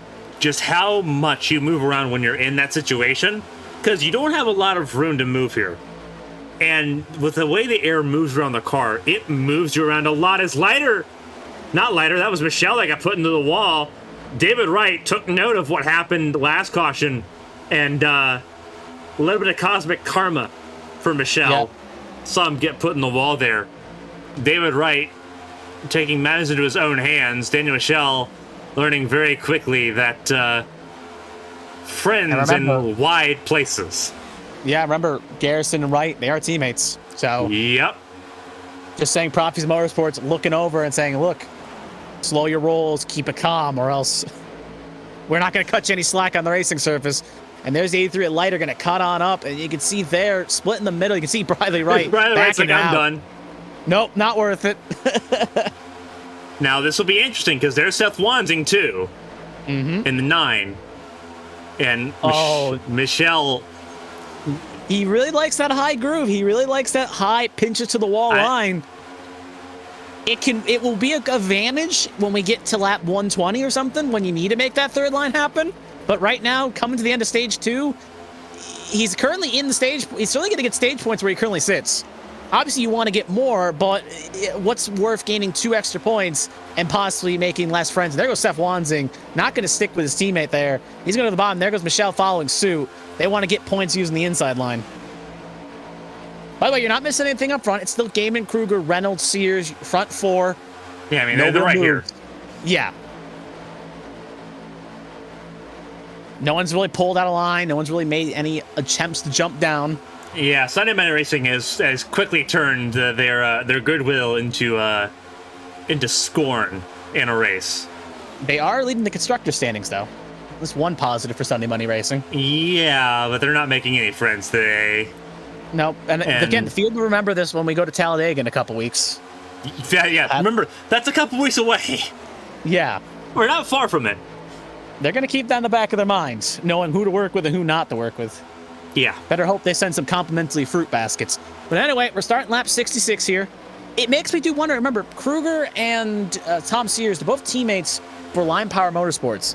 So it raises at least the question, if they want to maybe go for a stage win, possibly jump to the inside line when opportunity opens. I don't think they're worried about it. Mm-hmm. Being honest, having known Tom Sears and Emma for as long as I have, I feel like they're pretty content sitting where they are because their mind focus, they understand very well what this format is. This format is not stage point your way in. This format is win your way in. Yeah, stage points, again, playoff points do help if you win the stage, but second on 10th, there is a disadvantage. But again, only don't leave yourself vulnerable. Like, you're in a very good spot right now. Like, don't put yourself 14th battling for second. Right? And at the same point, obviously stage points become more valuable when playoff time rolls around, but week 5, bit of a different story. Emma will go for it, though. Sees that inside line is kind of moving up a little bit, and we'll go for it. Got 2 teammates behind in both Michelle and Wanzing. This is where... So Kruger has a specific advantage here. And this is highlighted here more so than other places because Kruger's the only person with a live spotter. Lily Pautier Sharp, who is teammates with her in Gear Cats, outside of ARCS, is spotting for her right now. So Kruger has an advantage that most don't, and that is that obviously most spotters that was Cody Riggs that tagged the wall hard. Yeah. Kruger has the ability to have a spotter that tells where the runs are coming from. Most spotters only tell you inside or outside. Kruger has an advantage there. The issue is that it was Michelle that she was trying to work with, and Michelle is proving to be very unwily and very difficult to work with. Look, every plate race has one driver that gets that bad rep, and today it's gonna be the 25. Unless another villain leaders to peer out. But we're on lap 70. This is the final lap. He almost turned David right here. It's almost a... I don't know about you, but I'm feeling deja vu. Yep, he's going to front stage win. He's going to the front. He's going to get some help here from behind. 83 and the 30 of Poston Pinnell here, 32. They're not going to get enough run here. They're going to be side by side. Toby Estes there as well. Yeah, Michelle. Everyone abandoned Michelle pretty quickly. Yep, and it's going to be a 61 engagement, crossing the line, winning the stage. It's going to be Reynolds second, Sears third, Wright fourth, Leiter fifth, Donald Wright sixth, Toby Estes seventh, Alistair Pinnell eighth, Seth Wanzing ninth, and I believe Kruger got 10th. So Michelle ended up getting sucker hold and I think lost possibly any chance of getting any stage points.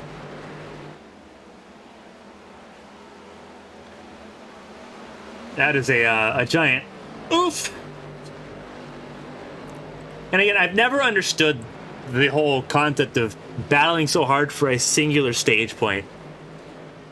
Like, going after the stage win, I get it. But, yeah. I get it partially, especially when playoff time rolls around. And if we get more than 16 winners, it obviously could be helpful in that point. But it only comes helpful if we get some more than 16 winners. If you win a race, like, again, Danny Michelle, only thing really matters is the playoff points, but the stage points aren't going to really help you in that regard. It only, again, helps you if you're in a pool of one winners. I'm going to kind of speak to this because, coming from the champ car side of things, coming from the Umo side of things, there's a mental aspect to this. There's a mental evaluation aspect to this. I hope that those watching kind of get it. What Michelle's saying right now with his actions, what Michelle's saying right now is that he's not confident he can get another win. Mm-hmm. Because if he's fighting for the stage points, he's not confident he can do what he did to Fontana again. Either that, or I throw the opposite out there and say he's at a point where he is just like Logano in real life or Chastain. He wants to win no matter what. He wants to win every stage he can. There's no off switch for the man. He wants to win, and he wants to win everything. He wants to sweep a weekend. He doesn't care if he makes enemies. He's here to win the sweep the weekend, and do everything he can. So it's kind of a double-edged sword, and it's up to the driver around him to decide. It looks like Gaiman will get out first here on pit lane, followed by Reynolds and Sears. So here's the issue, right? And when you create enemies here, right? It's very much there's less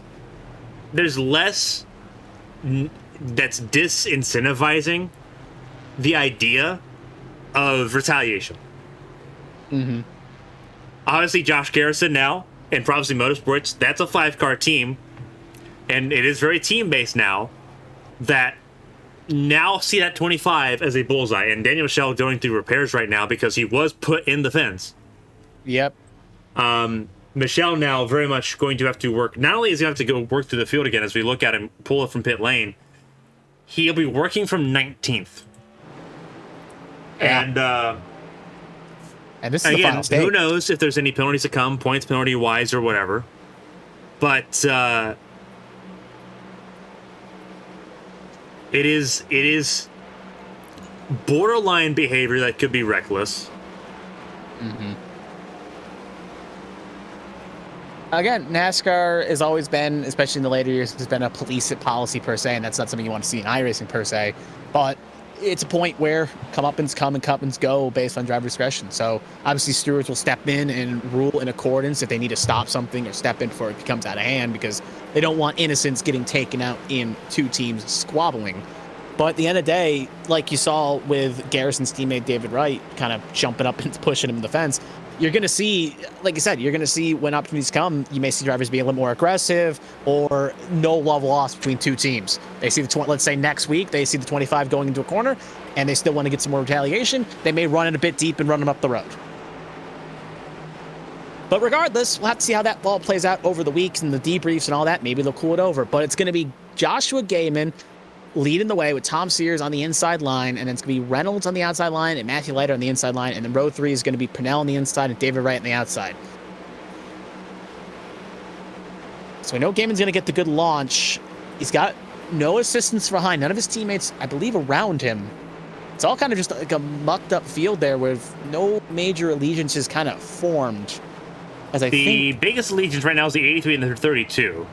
I was thinking that, but I had to look over my roster line up there to confirm it. Yeah, that's the biggest allegiance right now. Yeah, almost to a dot. That's about it. Yeah, because everyone else, well, he jumped enough. I'm like trying to scrubble. But anyway, here we go. Joshua Gaiman going to clear out here, going to get the good jump as you do as the restart leader. Sears going to keep it okay on the inside, not going to allow Reynolds to come down if he so chose. And they're going to be side by side here. 83 and the 14 pushing well, and two abreast. But we know that outside line's going to choo-choo. But there goes the 42. He thought about maybe doing something to split the 7. And you can see Tom Sears comes on up. So he's going to take the lead along with 83. So the inside gets the momentum, and they'll clear out and abandon the inside line as quick as they can. And now they'll be the ones controlling the pace. But can Austin Purnell and that ragtag group behind him of Wanzing and Feather Place maybe put a challenge to the 83 and the 14?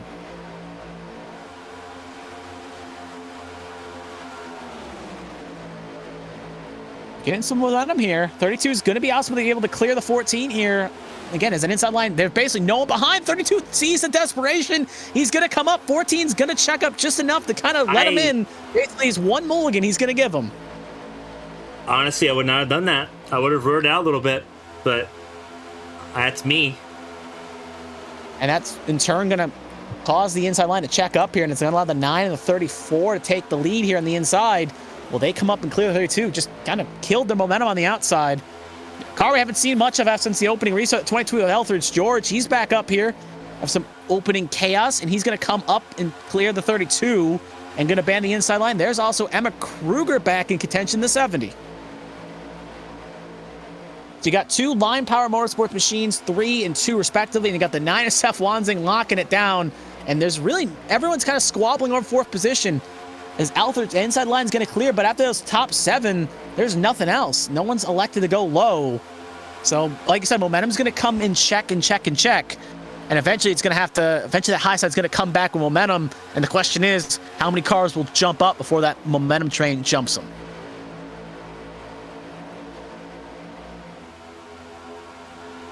I see a few cars getting antsy. You can see the 42 of David Wright, 22 of Alfred George.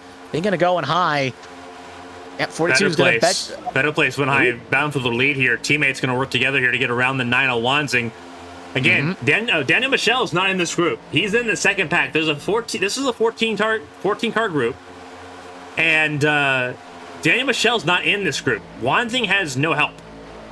Yep. It's not a great go so far for Wanzing, who's trying to have to now make friends where he can. And that is easier said than done. Yep.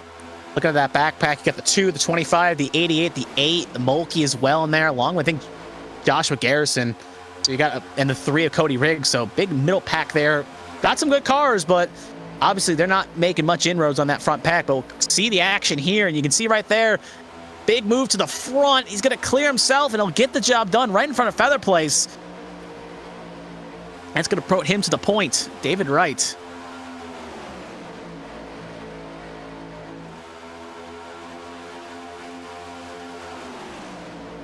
That Wright, though, going to go high, and that's going to open the door for Seth Watson to come on back with the 22, Felton's George, and the 14 of Sears pushing. And this is what we're going to see as it goes on, just like in real life. Unlike previously where there's give and take, drivers are willing to let people in, maybe save some space and not wreck someone. As laps tick by, it's going to be hard to really break away and make one line work, per se, because cars are going to push each other to the front. And with such a little space, unlike Daytona Talladega, you got to make your pushes count and make your moves quicker, because you don't want to end up with 10 to go. With Talladega, you may be able to get back up to the front. With 10 to go here at Atlanta and you're in the back, you may be stuck in SOL. But it's right in one. Yeah. And it's going to be David Wright. Leads that lap that time by.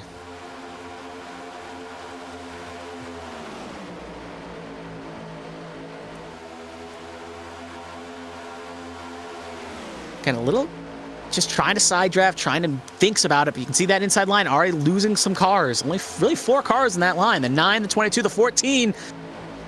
Kruger possibly thought about doing something there, maybe trying to take the 34 and take the move to the front to split David Wright. And, well, David Wright will go low, and that's going to allow the 2 Line Power Motorsport Machineries of Feather Place and Kruger to take the point back. And there'll be 1-2, and the 83 is going to follow suit with Matthew Leiter. So David Wright goes from 0 to 0, and now will take the inside line back to try to charge back up.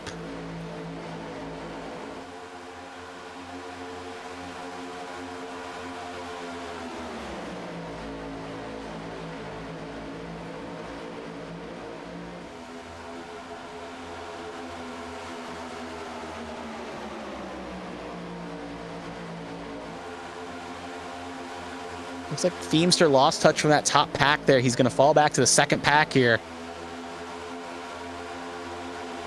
And that second pack, just looking at the times, they are losing. They're now about 2.5 seconds back. A couple laps ago, they were 2 seconds. So they're going to need a caution or something to get back up to that front pack.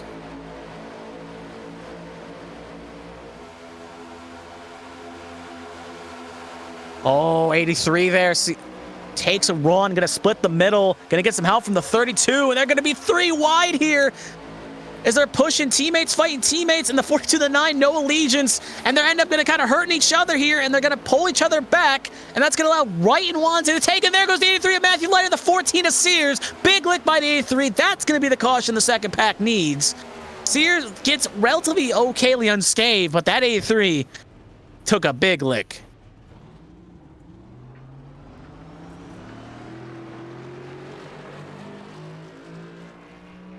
You could possibly argue Matthew Leiter made a Superman move there, wanted to take the middle, and it didn't work out for Pioneer. Sorry, it didn't work out for Michelle, and didn't work out from there. Big lick on the inside line. I don't think that that's on. So as much as I don't like the move to go 3 wide, I think that's on Elvis George here. And we'll kind of stop it here because, so let me pull the little highlighter thing up. So we're looking at this little cluster here. Pulling this up here. So this is the little orange circle. So looking again, we'll minimize this. So we're looking at this little here. Look at the 22 of Elvis George, the yellow car in the bottom, and look at the middle car here, Matthew Leiter there, and the 83. 34 and the 34 on the high side there, and that yellow. And it's less about Fetter Place because Fetter Place was ahead of this. True. So slow motion here. Keep an eye again on that number 22 because Elvis George begins to move up, and I don't think he's ever completely clear. And he forces the 83 to bounce off of Kruger here. Yeah, no, that's a clear and a half. And then obviously, once Leiter is already loose, that's on Elvis George trying to clear himself and just wasn't completely clear yet. If he had made that move a second later, he'd be fine. But when he made that move the way he did, Leiter was still there. Mm-hmm. In turn, we're probably seeing, I argue, the final pit stops of the race. This should get him within the window to make it to the end, if my math skills are correct. Most drivers some electing to take 2 tires to fuel only, including Painter, Feather Place, Kruger, Gaiman, Painter, Sears, and Estes. Some elected to take full tires, so bit of a mixed bag of strategies. As you see, Feemster still sitting on pit lane here. That is Leiter. Oh, and Feemster in the back, but yeah. Yeah, Feemster in the back, and then there's Leiter. So, I mean, we'll take another look here and kind of see, and we'll look from Leiter's perspective. Because again, it is a very fluid situation, and we'll actually see if we can jump to Tom Sears' perspective, because he had a windscreen full of Matthew Leiter there for a moment. Mm-hmm. You can see the stickers on his vinyl. Yep. And around he went. Again, shouldn't affect the 14 too much. Very minor damage he would have occurred. But obviously the big lose there was the 83. Believe the little bit of drama we're seeing now is, so obviously Matthew Leiter obviously was involved. Obviously he's back rolling now. The issue that apparently we're having now, apparently the conversation is that the caution shouldn't have been thrown since it was a single car accident. Partially? I mean, yeah, it was single car, but you could argue Sears was the rule for this series is multiple cars have to be turned. Yeah. And that was so because we've seen incidents where one car was spun, but no caution was thrown. That happened in stage 1. Mm-hmm. So the conversation that's being held now is that caution probably shouldn't have been thrown since only Leiter was involved and he didn't rejoin the track. Yeah. So that'll be an interesting debriefing point on this one. It happens. We've seen it in Champ Car. We've seen it in other broadcasts where sometimes an itchy trigger finger or sometimes a non-trigger finger can affect a race. Yeah, because there's not iRacing cautions here. It's all race controlled. Mm-hmm. Yeah, and at the end of the day, just sometimes they're just human. Yeah, he never came back up, so just see how it sees. David Wright will lead us to the green flag with Brandon Fetterplace in second place. Then it's Painter, Kruger, Estes, Gaiman, Wanzing, top 7. Green flag in the air.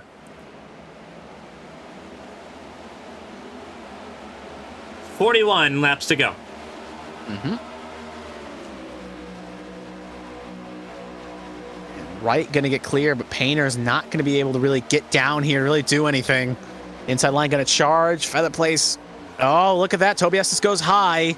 Going to give some assistance. Feather Place almost got clear enough of the 65 to do something. And not have enough. They're really running that high line, almost pinching it to the wall. Had an extra groove if they wanted it, but will not elect to take it. And you got the 34 Feather Place and the 70. 70 going to give a push here. Almost a bit of a bad bump there. Keeps it pointed. So you got 3 Line Power Motorsport cars on the inside and the rest of the field on the high line.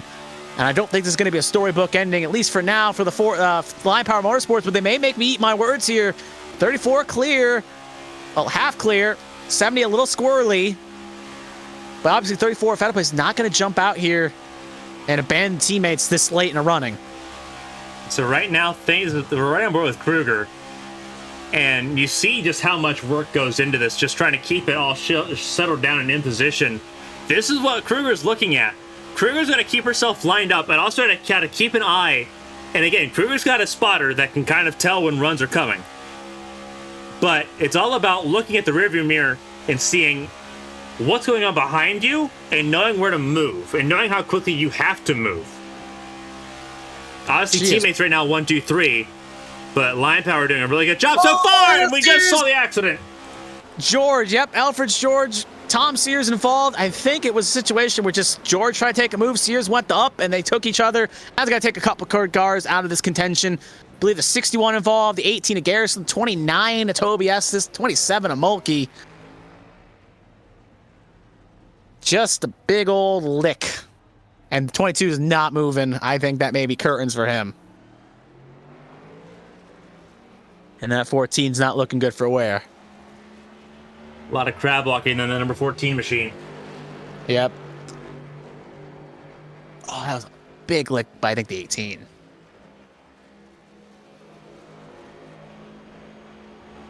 So I'm taking a look at that, but we saw it from the rear, and it's not a good, it's obviously it's a good sight for Feather Place and Kruger, but when your team owner ends up involved, not good.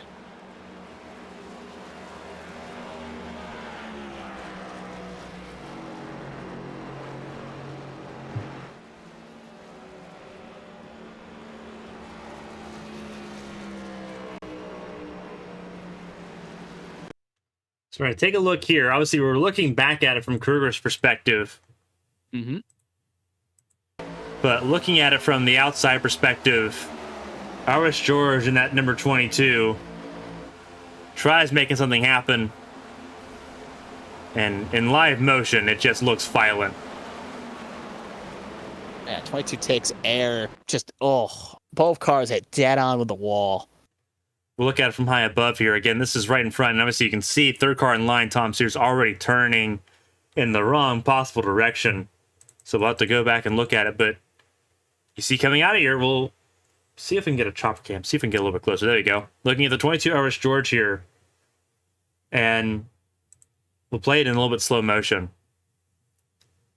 Pops the outside. Already tags Sears once, gives him a little bit of a bump draft, moves to the outside, and then comes back down and just overreacts and just turns Sears right into a hard impact there. Painter gets a piece of it. Obviously, Reynolds gets right into it. Breo gets a piece of it. Obviously, as you look a bit further up, there's Josh Gaiman that did not get away with it. Michelle got a piece of it. Bradley Wright gets a little bit of a slide going on. Toby Estes gets a piece of it there. Cody Riggs got some of it. That's a hard hit for Cody Riggs. And a lot of these cars use their fast repairs in stage 2. They're really early in stage 2. Yep. So, looking at the pit lane right now, you got the 14 still stationary there. I think he just got out. You still got the 3 of Riggs, 65 of Painter, 61 of Gaiman, all still behind the wall. 22 obviously Alfred's George. He's got a tow. Yeah, good amount of cars there. Either going to be wounded, or if they haven't burnt the fast power, had to burn it. See how it all plays out. But obviously, the 3 is just going to barely get out of the pit lane. But 22 obviously going to go down at least 1 here. yeah, rough times here. Fetter Place will lead us to green here. Austin Purnell will start on the inside lane. Kruger on the outside lane. Then it's Rupert. Row 3 will be Donald Ray and Matthew Leiter. Seth Wansing, Jeremy Breo. Row 4. Row 5, Kevin Feemster and Tommy Reynolds. So a very mix and match top 10 here. Interesting just happened. David Wright got a EOL for a choose code violation, so he's going to have to start at the back. That means that he tried to choose a lane after the choose lane point, which is the start-finish line. Mm-hmm. So he's arguing his case, but it's not going to affect anything here. Actually, it is going to affect something because he's third. He was second in line. Like, there he is right now, the 88. If he had a choose code violation, then he's got to drop to the back now, or it's going to be a much more significant penalty. Yep. And he's not making any motions. But pace car going to pull off here.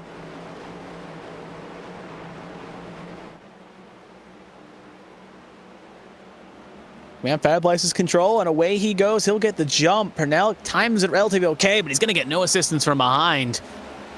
And it's going to be Fireplace and Kruger 1-2 pushing. That inside lane was very discombobulated. They were not sure what was going on with the 88, and the 88's essentially just giving the outside lane a really good advantage here. But now that what was an EOL will now be a time penalty, or a stop-and-go penalty, I should say. The 42 was the one that got it, David Wright, not David the Wright. 88. Oh, yeah. I misheard. I thought it was... I thought it was David Wright. So David Wright actually served it, then. Yeah, David Wright served it. He was in the back. That's why I was a little bit confused, too. But regardless, he serves his penalty. We move on.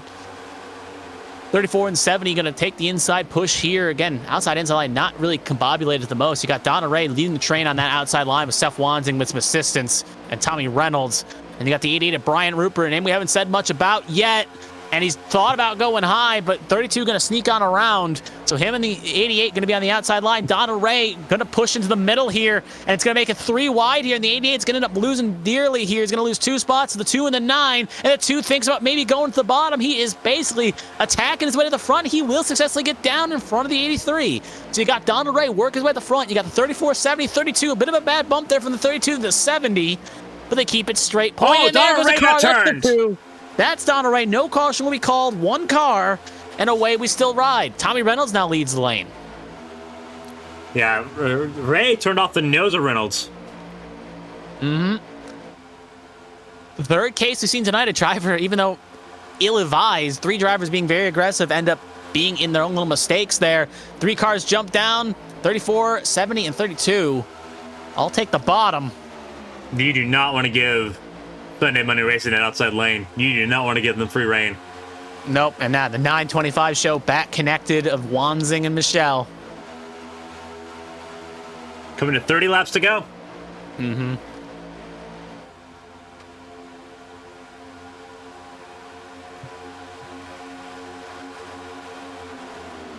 Got 2 Toyotas, a Ford, and then pick your poison with Chevys behind.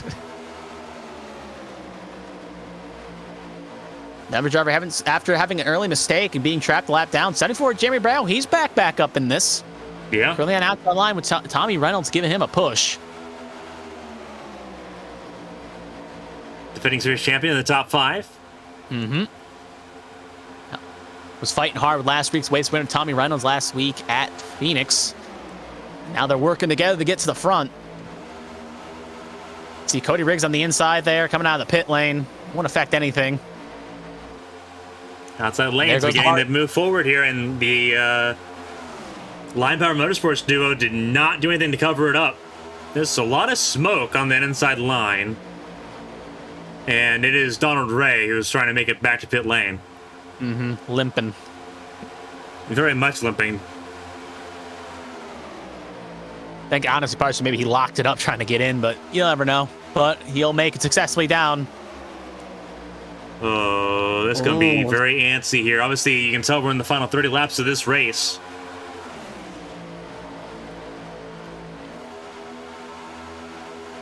In a race that has been a lot of give, or a lot of take and very little give. It's about to get a little bit more greedy. It is worth noting as well, even though we assume, like, Tom Reynolds obviously won, but we're looking at other drivers here. Some of these drivers, remember, at race 12, at race 5, next week's going to be the halfway point for it. Team owners can elect to maybe switch drivers and pull people out if they don't feel like they're doing a good job or keeping the car clean or whatever. But the thing is, for some drivers, winning a race would ensure that you probably keep your seat because you at least get locked into the playoffs. So if it's a driver having a bad first 5 races of the season, this may be a time to really get a good finish or even win. May see some desperation. Obviously, Breo, Reynolds probably don't have to feel, same thing with Seth Wanzing, don't really feel the pressure as 2 of the 3 team owners, and one's already got a win. But for someone maybe like Feather Place, Emma Kruger, for instance, was a chance Tom Sears took, being a road course ringer. Maybe and coming new to the ovals, a win here would definitely ensure her a chance to keep that seat, even if pressure came around. And also would in turn lock any driver that won in the playoffs. But Feather Place is going to lead that lap that time by 25 laps to go. It's Reynolds on the outside lane leading that in the number 7. Feather Place in the 34. Oh, Tommy Reynolds! And they get turned. Free 4 cars involved. 70 takes Painter, I believe that was. And the rebound up. That's Toby Estes involved. We got Reynolds, Reynolds, Feather Place. They're still colliding. Alfred George kind of piles in there. 29, 70. That was less than over George and more on Toby Estes for not holding the brakes. But unfortunately, we see that way too many times. Yeah. But regardless, handful of good cars there. Ooh. And again, at the front of the field, a bad bump from the front of the field. Honestly, that could have been a way worse for a lot more cars, but luckily it's in comparison to that wreck, the third caution the night that took out 19 of the 23. Well, not out, but damaged them a lot less. So we're going to look again in the outside lane, and this is something that I can't believe I'm saying this after, you know, everything we've learned over the last decade. But as we look here, don't line up on the left side of the car when you're bump drafting. Yep. Don't do that. Because that's what it looks like. You need to be on the right side. You need to be off to the right side, and Breo's not there. Breo's on the left side. It takes a lot of air away from the left side of the car. You want to add downforce to the right side, and instead what he's done is they siphoned more air off the left side when it's already sensitive compared to being in 2 lanes here. And you can tell how this is going to end up here. It's a bad bump, and it's right out of the corner too. You just can't get away with that. And funny enough, I don't think Breo does get away with it.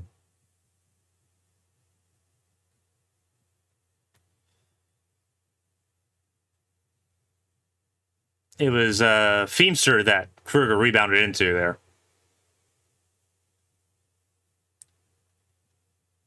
But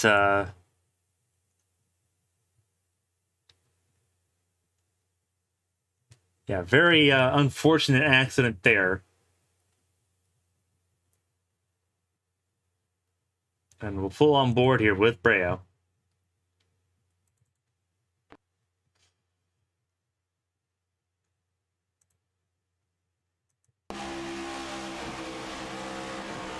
Just very quickly how things turn around for Jeremy Breo and company.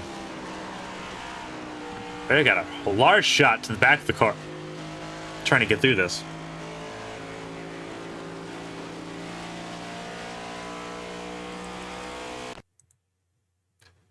On board Tommy Reynolds.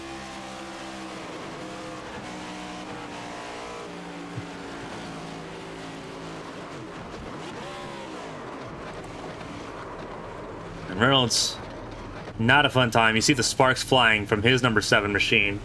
Mm-hmm. Give it another look here. We'll look from Cody Riggs' perspective. He is pretty well behind this. We'll have to see if we can get on board from. See if we can get a look from Bradley Wright.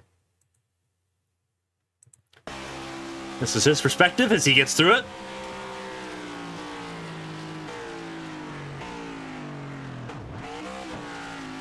Kind of just comes to a stop, lets it all come to him. One advantage of starting being in the back is no one can really run you over. You can just kind of get on the brakes and let it all play out. And he'll just split for the middle there. Almost gets collided. Bradley Wright, for his efforts, now at the front of the field. It's Dustin Painter and Bradley Wright at the front of the field. A couple drivers looking for their first wins in A-square competition. Matthew Leiter, David Wright in row 2. Then you have Tom Sears surviving. He used his fast repair to get into the top 5 once again. He'll be alongside Josh Garrison, who got turned earlier by the 25 of Daniel Michel. So, gonna be some spicy work to do. Yep. You can say that again. Cars that got away with it. Kruger's another one who just used her fast repair. She had held onto it for most of this race, but now everyone's in the same boat. Pace car is off. Green flag in the air. It's time to play some blackjack. 21 laps to go. Who's got aces, who's got kings, and who maybe has a joker because it got shuffled in the deck. Who's folded? Yeah, who's folded? Now I'll take a hit on 17, but away we go. Sears saw the check up on the inside, wants to go high, didn't want to run the back. He's going to get some help with the 42. Now, A to Bradley Wright, and we haven't said much of all night, and he's going to be pushed to the front here. We know he's pretty good at restrictor plates. It's a bit of a ping pong at Daytona, but he'll be to the front here with 20 to go. He'll lead this lap this time by with some assistance with 83 a lighter. Now, Seth Wansing is going to take the inside, and we're going to see the 83 jump high. Yeah, ladder jumped high, and trouble, Garrison! Yep, that's Garrison. They're going to keep it straight, and it's still all pointed right, so that's going to be no caution called. How did they keep that going? I saw smoke, I saw Kruger almost sideways, and they all kept it correct. So, good for all those drivers, but obviously that's going to put them behind the 8 ball here. Yeah, Garrison got damaged. He's going to have to come down pit lane, but we stay green. 19 to go. Yep. And you see how much it separated the field. Yeah, that's basically going to put this into a 9-car field, a 9-car race, unless a caution gets called. Because that pack is not going to be able to catch up, because we saw earlier in the race when you saw that pack led by, I believe it was Michelle, and they were 10 cars deep, or sorry, 6 to 8, and they never were able to reel them back until a caution came out. So I don't like the odds of Mulkey leading that pack with Kruger, Featherplace, Rupert to push up, and even then you can see Danny Michelle in another pack led by Gaiman. So they're too disorganized, so it's probably going to come down to this top 9 unless Sears tries to throw a rope to him. It does make it a lot easier too. It makes it a lot easier because these top 9, they know now that there's 2 very distinct lines that they can pick, and now they know who they've got to work with. And obviously Bradley Wright leading the way, Seth Wanzing, Toby Estes top 3, Bandit Racing sitting right now top 2. Or sitting top 3, I should say. Wanzing not part of that team. Yeah, someone that's done officials, it's always a bit of sketchy. When you're in that front pack, you're praying that second pack, that third line does not, that pack back doesn't make a mistake. But in that second, third line, you're basically trying to push. That second pack's only 4 cars. So, yeah. I mean, there's something catastrophic that has to happen. And at this point, it's coming to 16 laps to go. If you're fighting for, at most, 10th place, then you're kind of... yeah, you're not going to... You're kind of... all hope is lost at that point. Yeah, you need the front pack to get a little spicy, but right now they're running... Oddly, they're running a train, but they're running the train on the bottom. That's usually not where you see trains get ran. So, you see them run the high side. So here's the thing. Everyone's defending the inside now, because the moment you're the outside lane, you've opened up a hole. The outside lane requires a bit of... it's almost like a vote of confidence. Whoever goes up there first, it is a vote of confidence. Either they want you to... Either they like you and they think that you can get to the front, or they don't. And if they don't, you're finishing 9th. Congratulations. Yeah. that is the most difficult part about it, is seeing if you have the friends around you. Seth Wanzing, who is sitting in second right now, does not have those friends. Yeah. Because the car immediately behind him will go with the 8 car every time. Yep. You look at Breo. Oh, something happened with a 34 off of 3 and 4, and that will trigger a caution. 27-34. And that's not what this front... So the second pack had a mistake pushing hard. Reckon you could argue for 10th. And that's going to basically cause the top 9 that were fighting for the win. They're now going to have some friends joining them. And that's going to ensure that these last 15 laps are going to be... not fun. Nope. Featherplace is not happy with what happened. But when we get a replay, we'll show it off. It is what it looks like, and it is... I don't know. That's not on Mulkey. That's not Mulkey, I don't think, because Mulkey's behind. That is Brian Rupert. Yeah, when I looked over on the minimap, I saw 27 slow, so I thought it was him, but I guess it wasn't him. It was someone else. Yeah, it's Brian Rupert. Oh, no, it's lap traffic. Oh, the 3. That's They're gonna Cody catch the Riggs. 3. Yep. That's a big no-no. No, he LePaged himself. That is a huge no-no by Cody Riggs. And that's going to cost his own team. I'm not sure what Cody Riggs is doing there, but from top to bottom of the track is a lap car. Yeah, Mulkey, a bystander there. Brandon Featherplace directly involved. Obviously, we see that, and you see everyone just trying to make avoid an action there. That's a big no-no. That's a rookie mistake right there. Yeah. You can't, that speed, you can't come down and do that. You're going to get ran over, and that's what happened. 70 pulled out, but there was nothing 34 could have done. And it's going to take a couple cars and give them bad damage. Yeah, it's going to end some of those days early, because, again, a lot of people have used those fast pairs, and Cody Riggs has inadvertently kind of put his team in a well-off worse spot, because now they've got to think about a last restart when they were hoping they didn't have to. Because now... And here's the thing, because you have the 8 and the 29 together for Bandit Racing, right? You have Bright and Estes. The issue is that you have Wanzing and Breo, who are not teammates, but are the only 2 champions in this series, and they will work together. Mm-hmm. Whatever lane you don't pick, they are in. And you do not want them, especially when Breo won the last plate race, won the season opener at Daytona. You don't want him in this contention spot. You want them to work for that connection. And what your teammate's gone and done is handed it to him on a silver platter. And Oh? Oh. Okay. Breo did not go with Wanzing. Interesting. I was gonna say strange situations make strange bedfellows, but That makes this situation far more viable for Bandit Racing, because Wanzing now has to rely on Matthew Leiter, who has been extremely unreliable on plate races to this point, and Austin Purnell, who has been almost a magnet for calamity in this race. And then Daniel Michel, fourth in line, who is probably going to turn somebody on the outside lane trying to make it 3 wide. Maybe he's learned, but we'll have to wait and see on that one. But yeah, you got 2 teammates for Black Ass Racing behind the 9 of Seth Wanzing, and then on the inside you got the 2 teammates of Barley Wright and the 29 of Toby Estes for Bandit Racing. So you got 2 allegiances, and then you got Seth Wanzing and Matthew Leiter kind of splitting them in either regard. A very interesting development here, but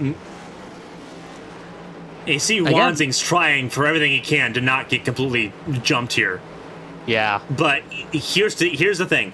Even if he launches when Barley Wright launches, he needs Leiter to go with him, and they can't communicate. They're not on the same team. The 83 is listening to the 32. They're not listening to the 9. Mm-hmm.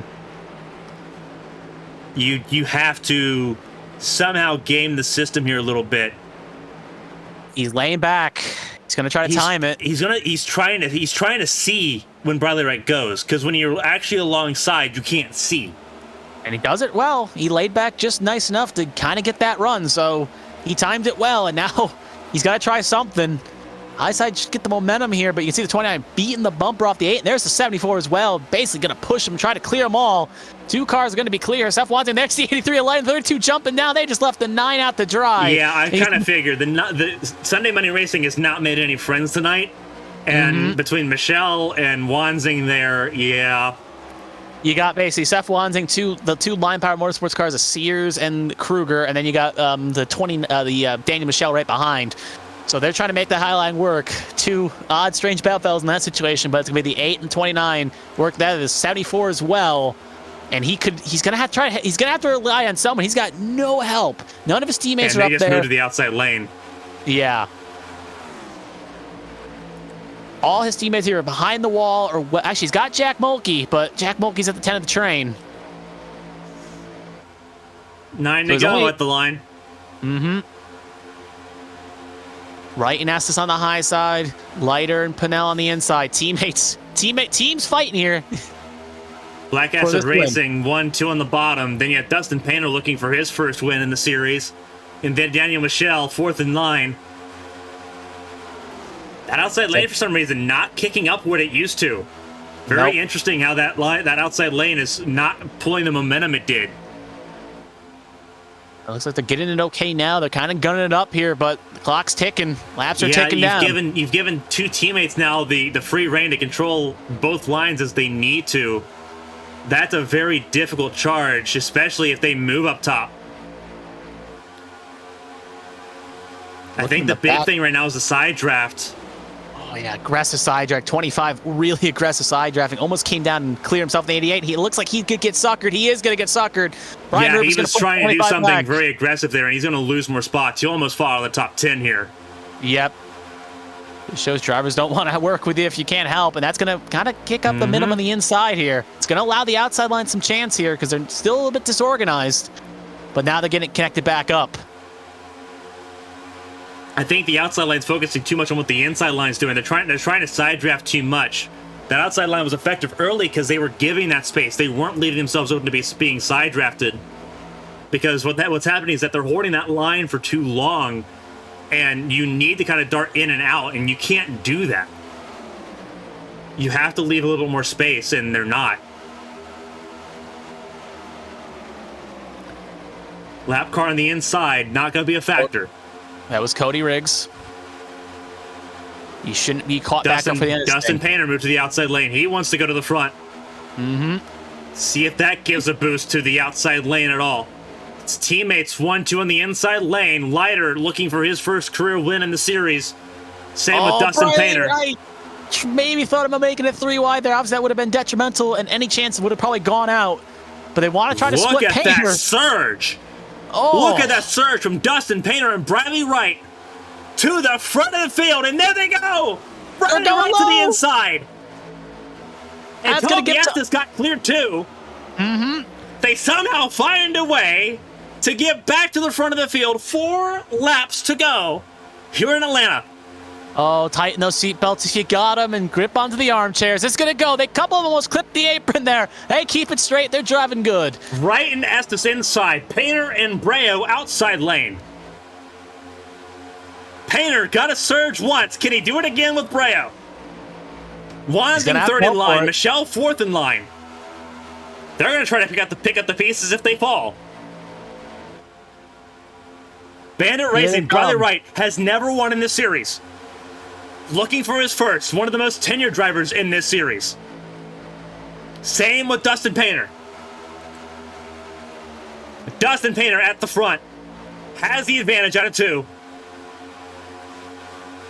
Bandit Racing prefer that inside line. I'm not entirely sure if that's the line that works. I think as Painter, he's going to come down. Painter I don't got think that's clear. Smart. Painter now has the ability to block both lanes as he needs to. He's going to be mirror driving like no other. 2 laps to go. This is intense. Yeah, it's intense. He's going to have to ride the surges right. You got the 74 and then the 2 teammates for Sunday Money Racing up front of behind Breo. The issue is that they have to try to do something crazy, and Painter is going to defend like his life depends on it. Yep. Here we come. We're coming to the white flag lap. It's going to be Painter leading the line with Wright and Estes on the inside. It looks like the 74s lose momentum. Can they get one more surge cards? White flag to go. 29 Toby Estes gets checked out of line. He's going to abandon his teammate. There goes the 83 of Matthew It's still Leiter. great. We're racing to the finish. Racing to the finish. Here we go. Painter, Wright, Purnell. Wright may have just disappeared. It may be trouble. It may be trouble for Bradley Wright at the worst moment. Yeah, he has not now come back. Now it's on Austin Purnell. In. Can Austin Purnell do anything? Brian Rupert there in third. Keep an eye on this. Coming out of turn 4. Can someone stop Dustin Painter? The answer is no. Dustin Painter wins at Atlanta. Dustin Painter, Austin Purnell second, Brian Rupert third. Bradley, I think, did come back in at the end, but still ends up losing spots. Tom Sears somewhere in the top 5. That's going to be a top 5 in some order, but Painter holds on and gets the job done. Lee Cow. Dustin Painter, finally a race winner. He's finally got the job done. He is going to burn that car down. Wow.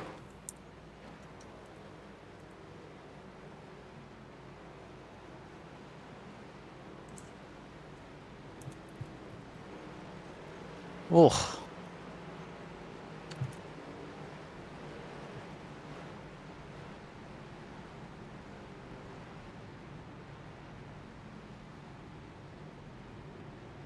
You see him burning it down there.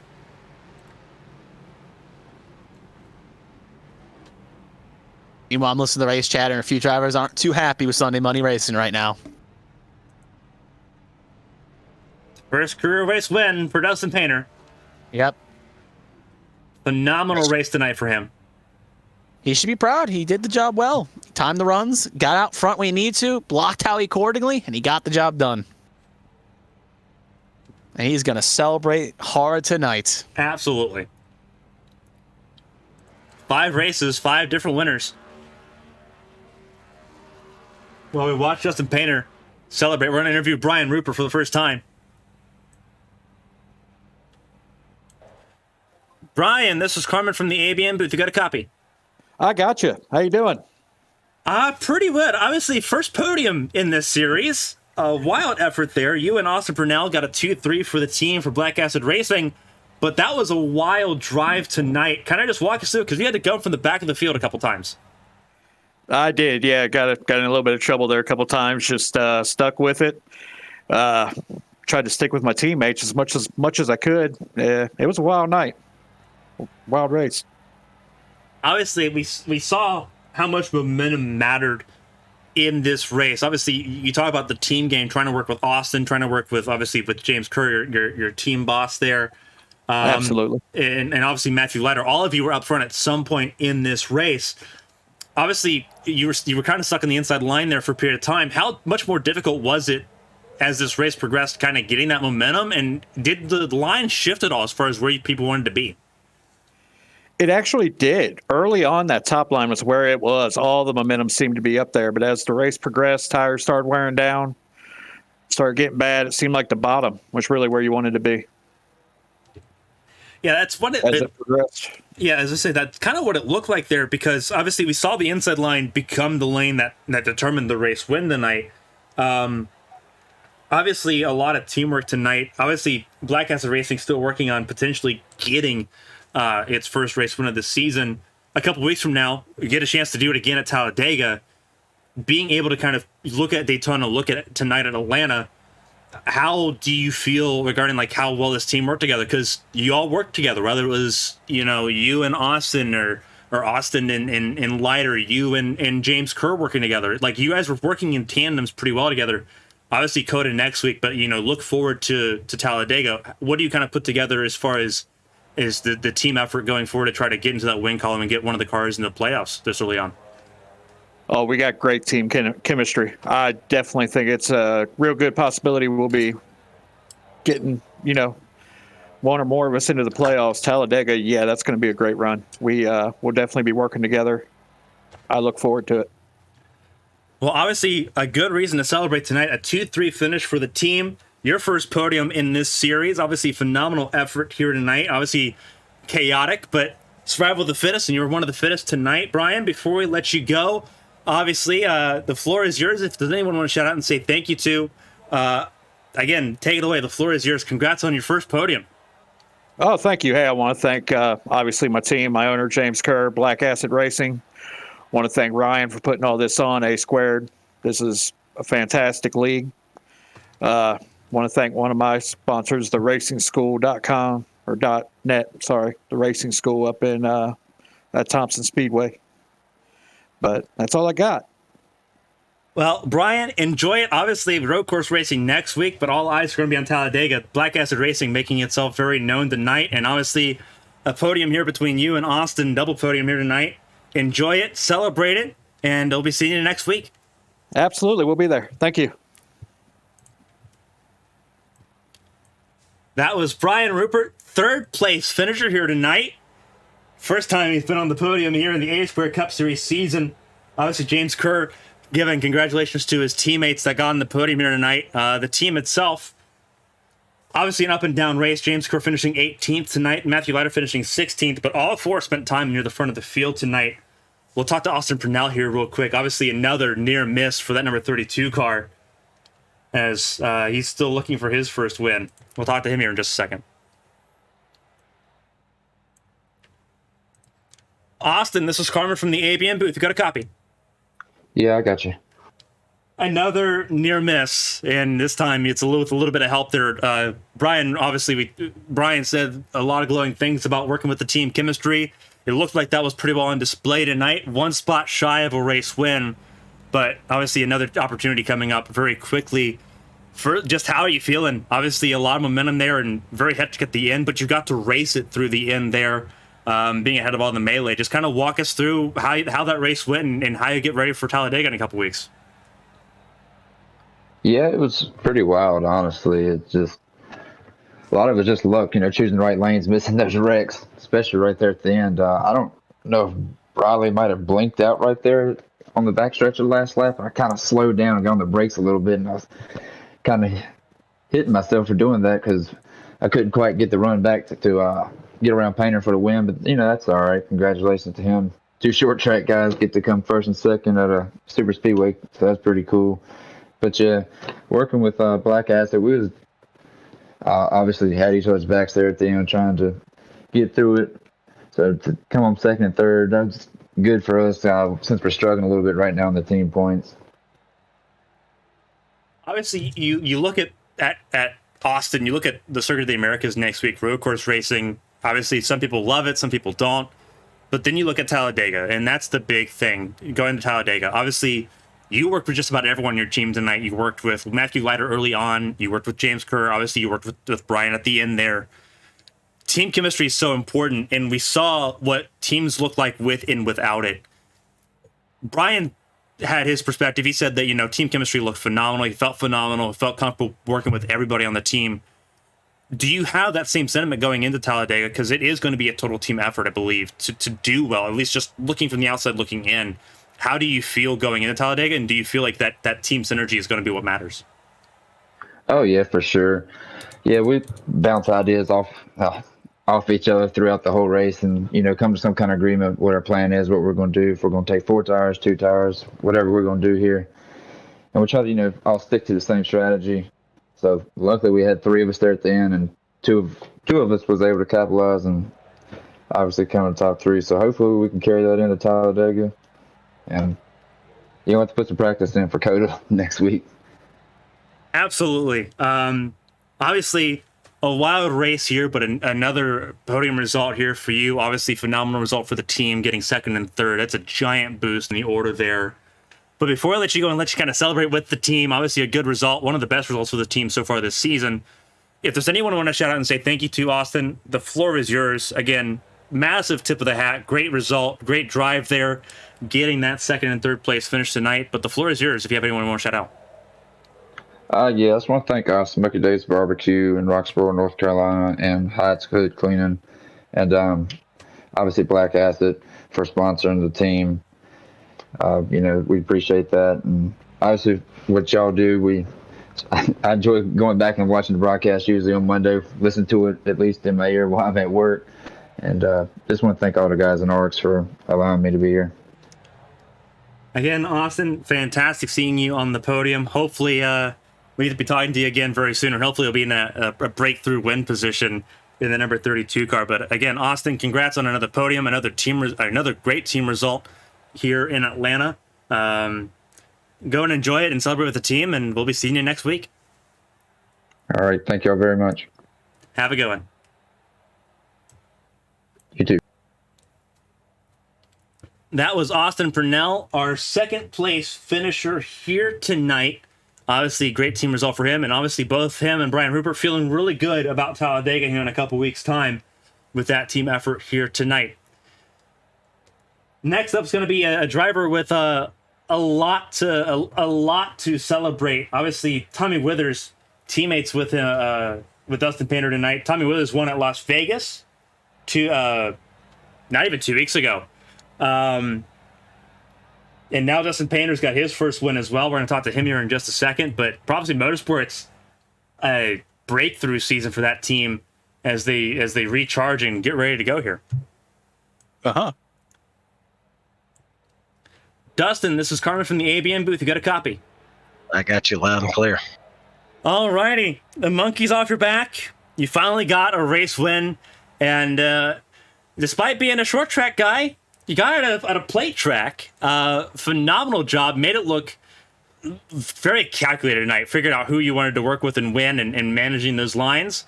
But first race win in this series, and obviously we saw last season how difficult some of these races have been. How you feeling? I don't know. A little shocked. Honestly, for half the race, I rode around like a Riggs shower beer can, crushed pretty much, all tore up, and finally took a fast repair toward the end of the race and got 4 tires. I had 4 fresh tires, fast repair, and just tried to make the lines work in my favor. I love Speedway racing. Won plenty of Speedway races, not with ARCS, but won plenty of Speedway racing. Just need to be up toward the front and kind of manage the lines.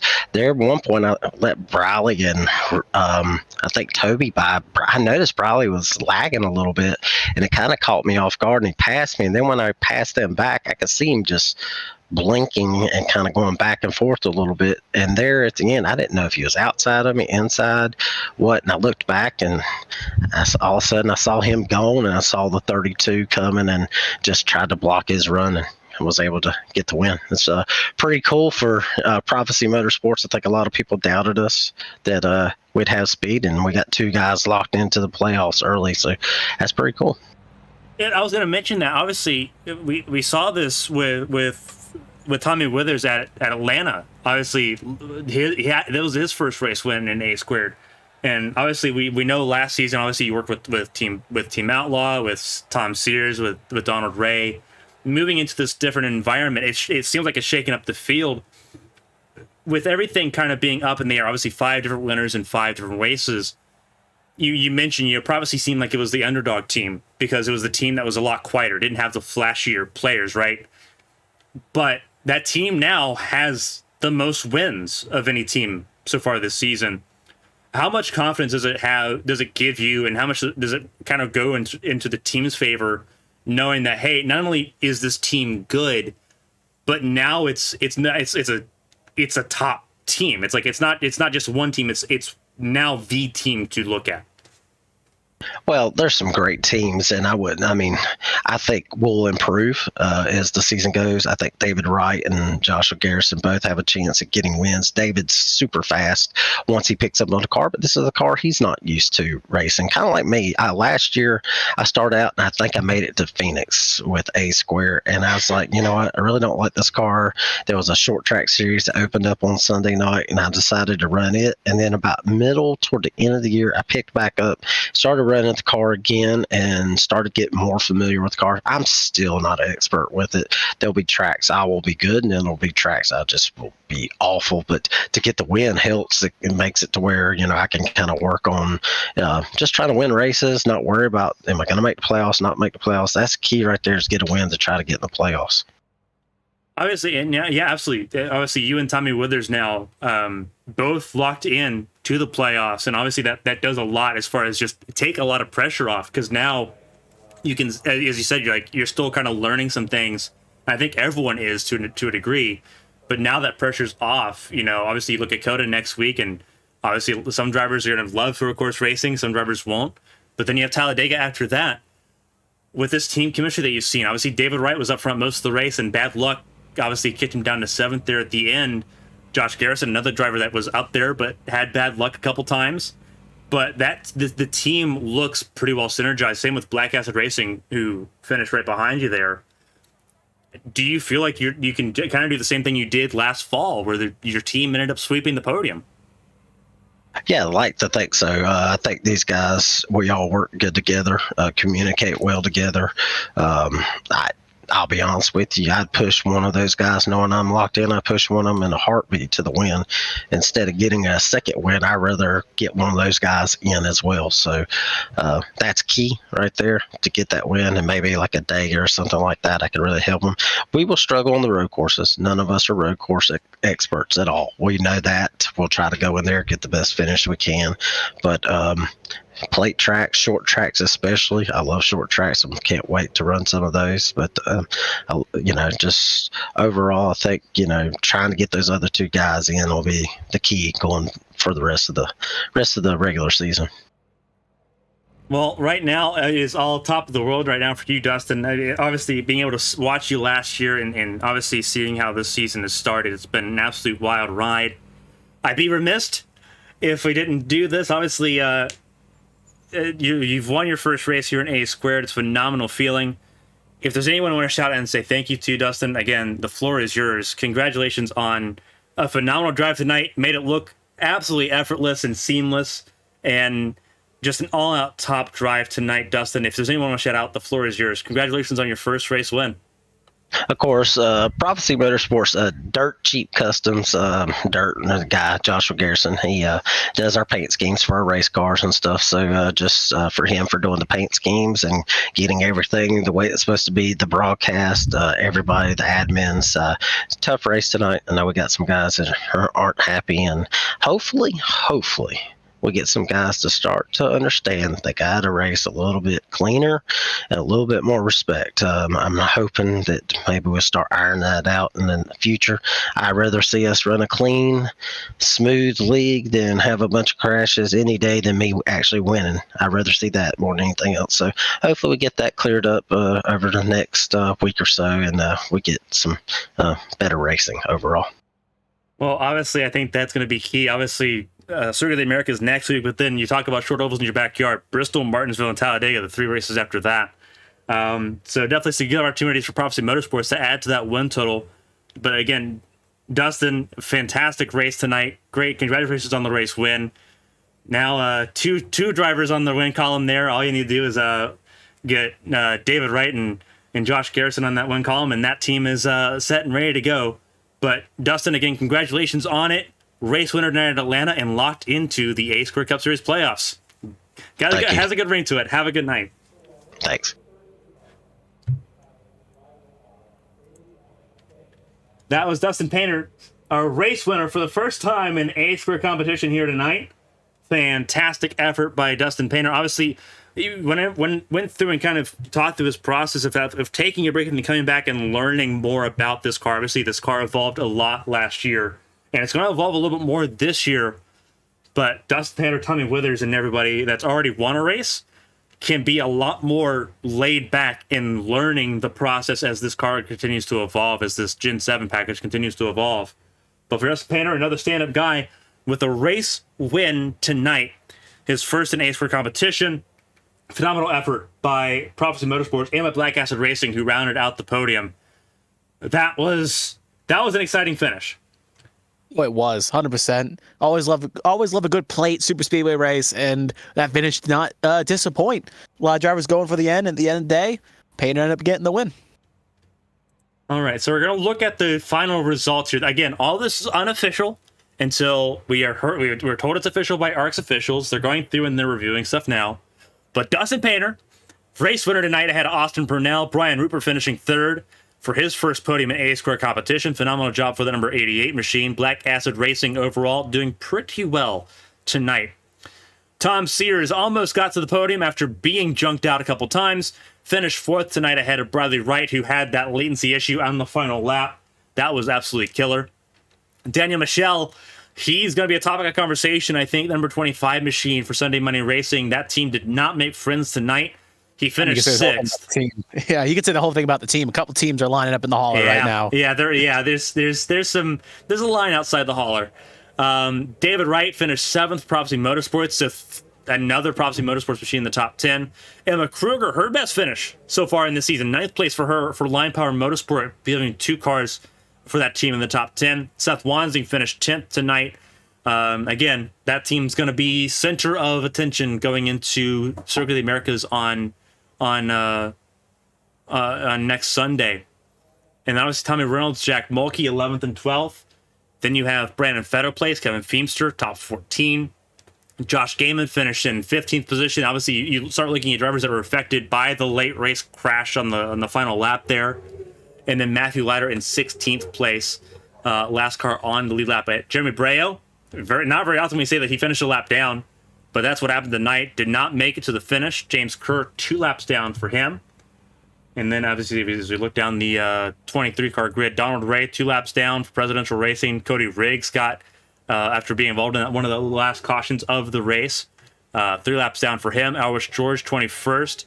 Josh Garrison, 22nd as the last retirement of this race. Jonathan Homebrink, the first retirement of this race, finished 88 laps down. Just a very awkward race all around for that team, for Sunday Money Racing, who are going to have some words said to them, and I have no doubt that life's going to be a little bit more difficult for them these next few weeks. Well, they're going to have to definitely, when Talladega happens in a couple weeks, they better hope they smooth some fences, because you saw with certain situations, Michelle and Seth Wansing, where they just weren't being worked together because they knew it's just a trust issue, like you said, wanting to work together, not work together, and they better hope they mend some fences, because they're going to need as many friends they can get when we go to Talladega in a few weeks' time. Absolutely. But for everyone here on ABN, on behalf of everyone for Darkside Mustangs for the ARCS A Square Cup Series season, on behalf of my co-commentator Kevin Young, I'm Carmen Hardy. Until next time, tomorrow night, we'll see you back here, same track, 8 p.m. Me and Christina Ryan, HTL Cup Series competition. Henderson Graphics 230 is what we'll be seeing tomorrow evening. So we'll see you tomorrow night. But until then, enjoy the start of your work week. Stay safe.